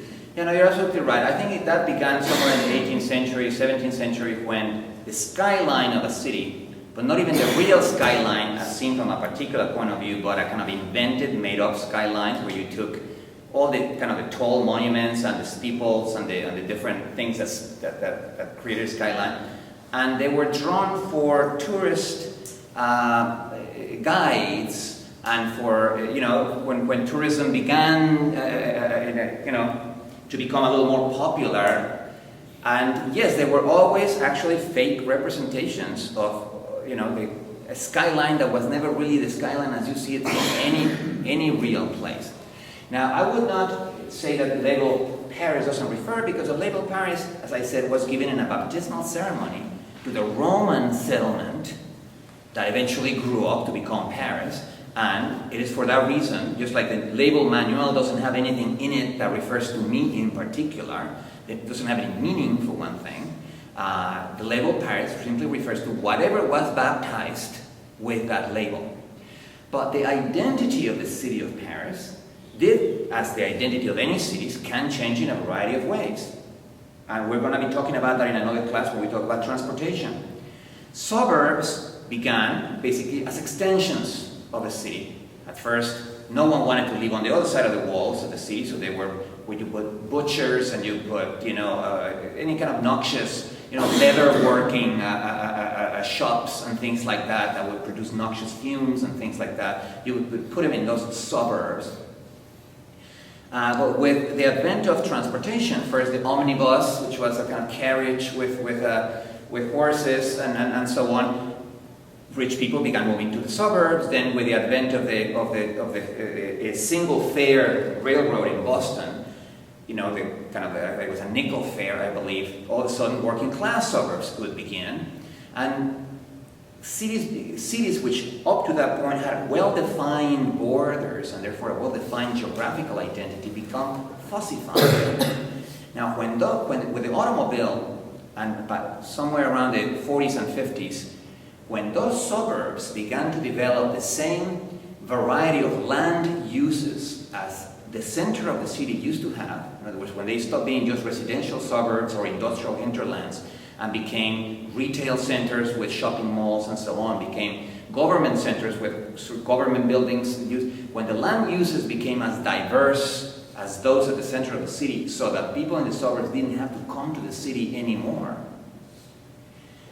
the identity of the city began to change. The center of the city became decentered, or if you want to put it that way, multi-centered. Whereas prior to that, all railroad lines would converge in the center of Paris, all railroad lines would converge in the center of Boston, right? That's where the department store is born, like Macy's or Bloomingdale's, the first one was in Paris in the 1850s, precisely where the convergence of these railroads occurred, because that would be the maximum amount of foot traffic, right? But by the 1940s, they lost that. Now the shopping malls were out there. Now there were office governments. You didn't have to come to the city if you did not want to. Whether for your journey to shop, which is one routine journey that has to be done all the time, or your journey to work. Now you had your job in the suburbs because there were factories and there were... At that point, you can say that cities not lost their identity, but their identity became fuzzy. Much less well-defined than it had been, say, in the Middle Ages, where there was a stone wall, right? And you were on this side of the wall, you were inside Paris, you were on this side of the wall, and you were outside of Paris. Period. You went from something extremely well-defined to something very poorly defined. And of course, in history, this has happened in different ways. Greek cities, ancient Greek cities, for instance, never had that protective...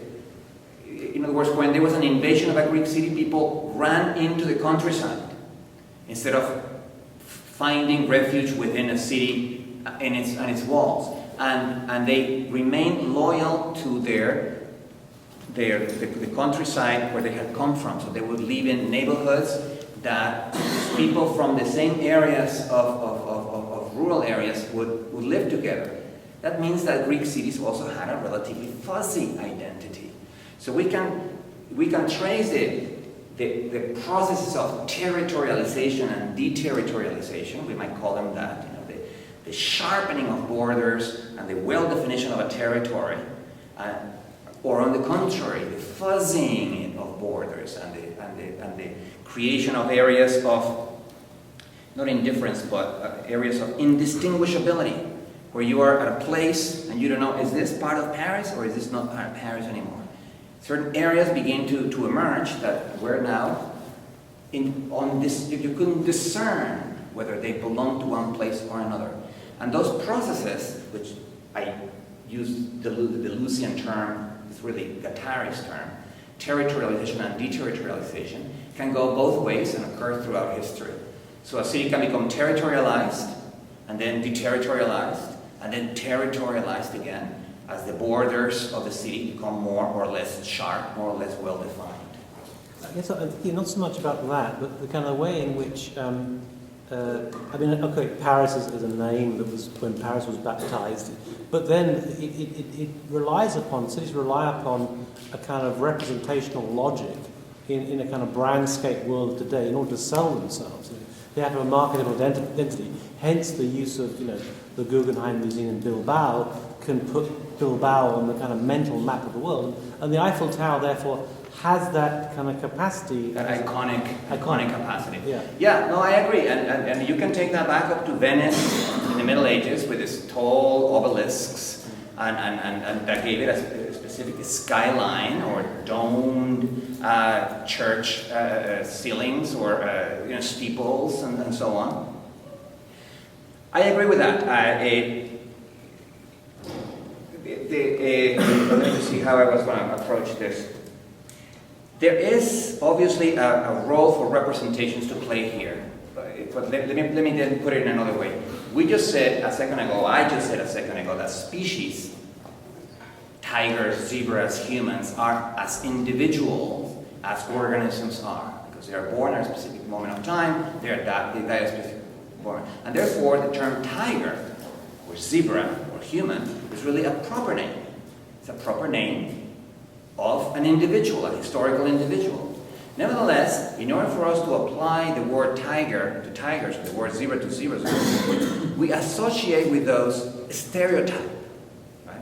And so for us, tigers are quadrupedal, cat-like creatures or felines that are yellow with black stripes on them. But does that mean that a three-legged tiger is not a tiger? Well, yes, it is a tiger. It's a poor tiger. You know, it only has 3 legs, but it is a tiger. It doesn't fit the stereotype, but it is a tiger. DNA-wise, you can just check it. Can it mate with the other tigers? No, well, the females don't want to mate with it. It doesn't have a leg. Yeah, but that gives them a certain advantage in certain positions. Legs, you have to understand. So we associate a stereotype with a proper name. And many times that stereotype is quite false. It's literally a stereotype.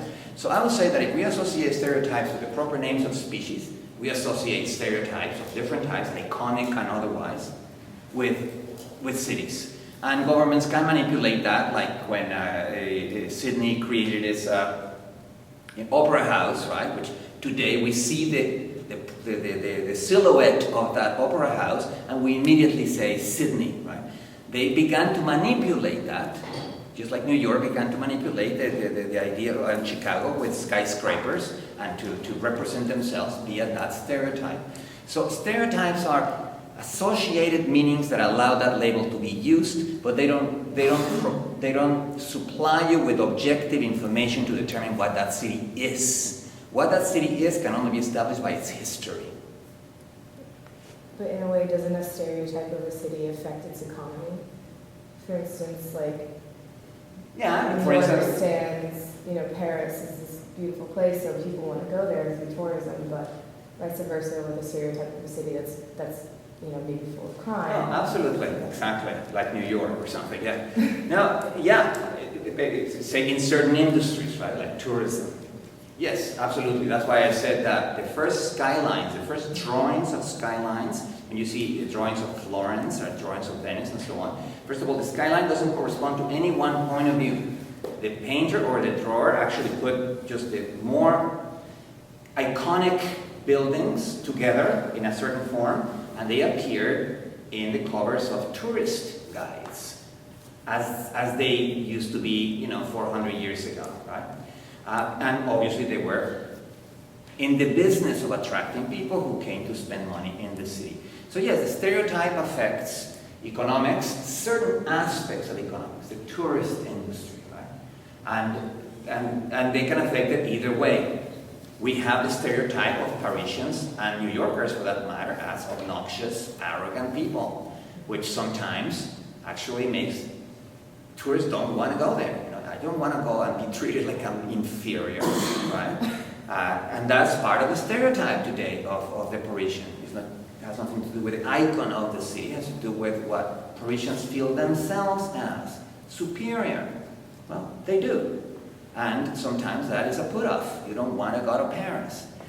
Whether that influences the economy as a whole, again, as in the case of as in the case of informal markets and so on, we have to see what slice of gross national product does tourism, supply? Because many, for many third world countries, tourism is all they have, and therefore they need to work on their stereotype. For many other cities that are more robust, more resilient, they have several different industries, they have several different ways they have universities that are not just a stereotype, but that are justly famous, like the Sorbonne, right, or Harvard, or Cambridge and Oxford, where you do want to go. It's a brand, and there I'm sure the stereotypes associated with Oxford and Cambridge and the Sorbonne, but at the same time they deliver certain services.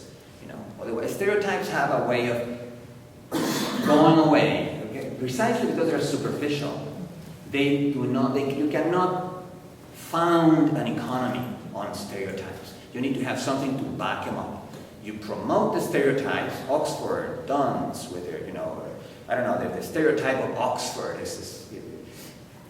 But if you go to Oxford and you realize that the education you're getting there is second class, eventually nobody goes to Oxford, right? You cannot really base your educational industry on stereotypes. You can use stereotypes to promote the brand.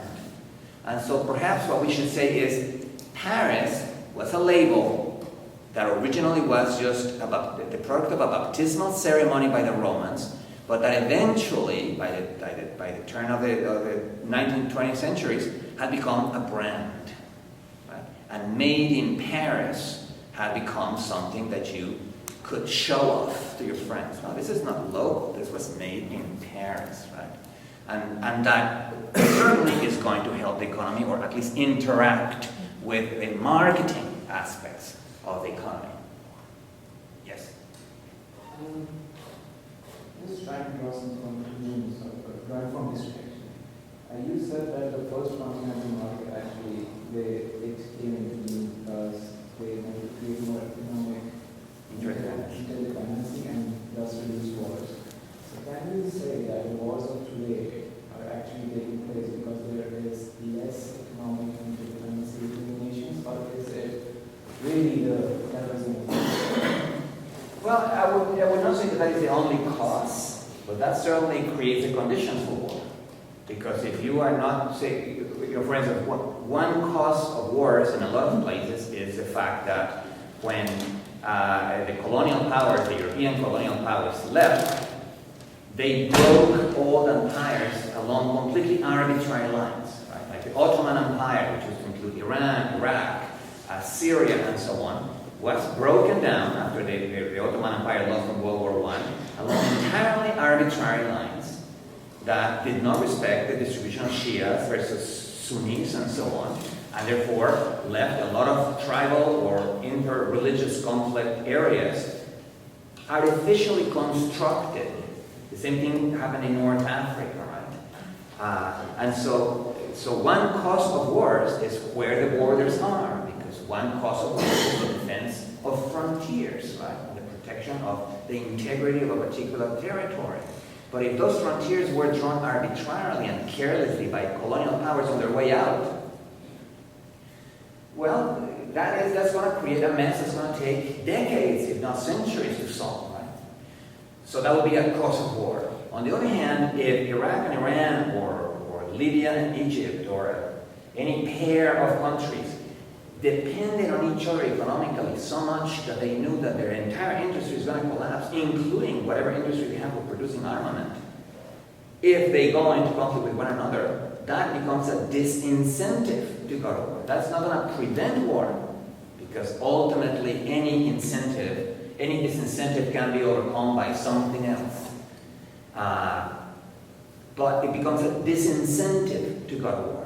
Whereas without that economic interdependence, any minor flash of violence, if you're a predominantly Sunni country and they are treating bad Sunnis in the other country, or the other way around with Shiites, that's going to be an excuse to declare war. Right? And so yes, economic interdependence it doesn't completely prevent wars, but it creates a great disincentive to do that. And many times that's all you want. You want to create some kind of barrier that needs a lot to be, needs a lot of animosity and some real conflict to surmount it. But small conflicts don't get over the barrier and therefore fade away.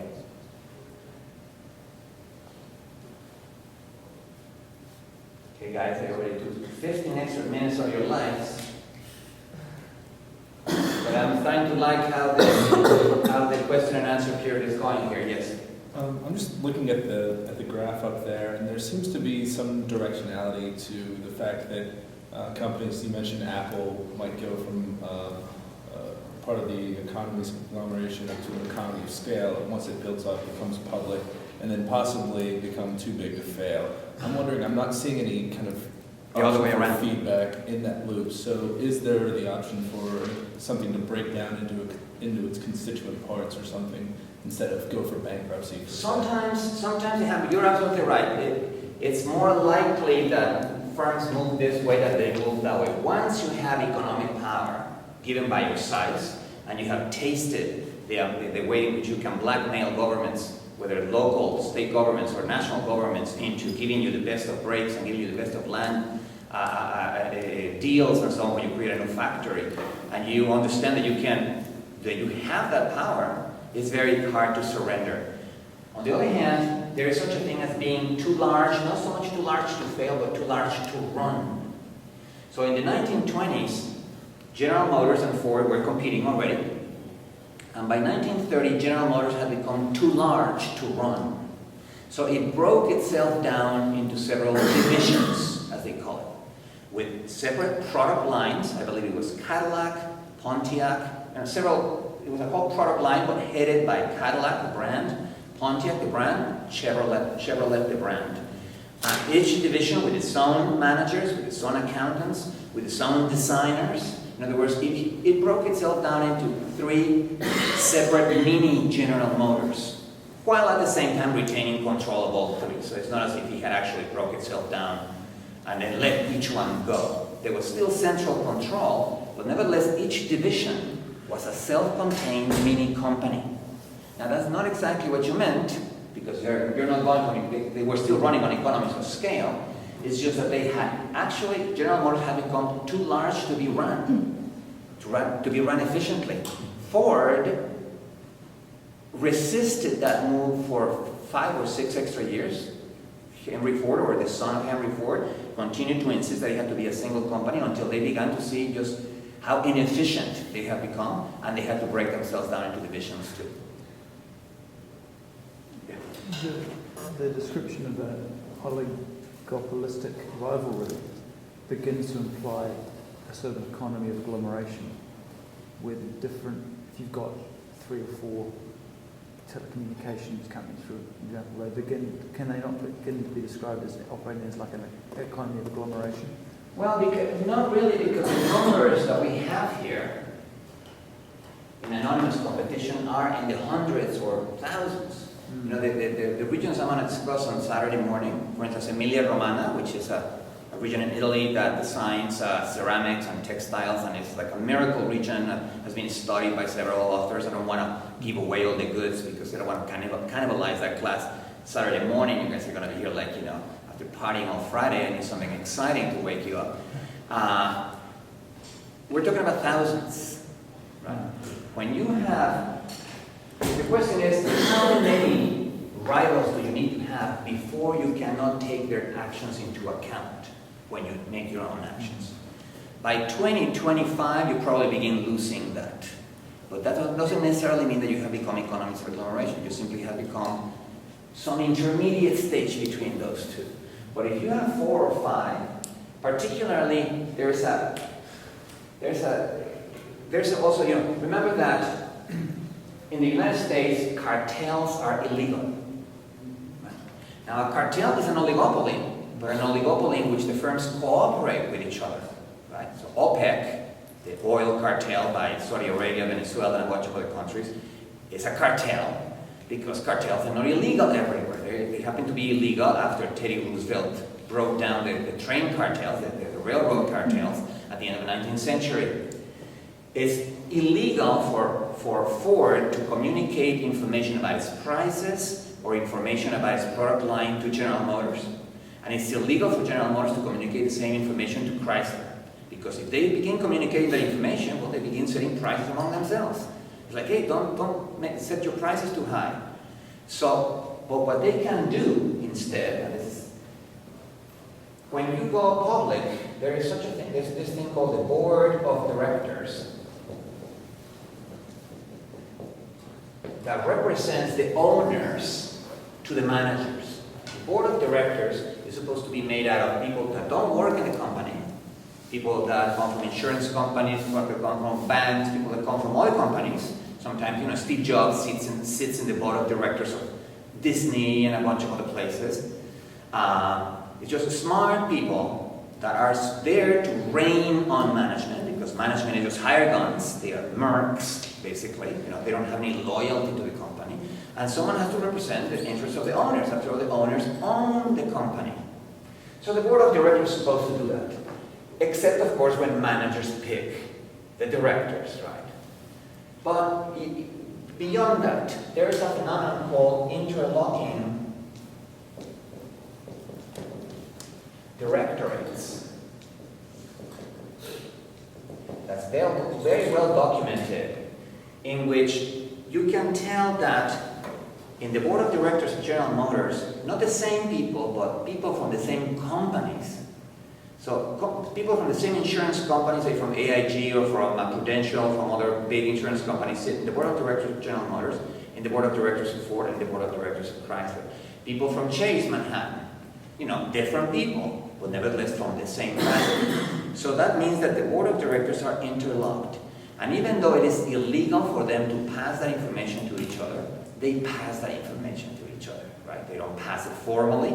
It never makes it in the minutes of the meetings of the board of directors, but they work for the same firms. So when they are not in the board of directors, but they are in the insurance companies, they can at least hint or suggest, hey, look, tell them not to start a price war.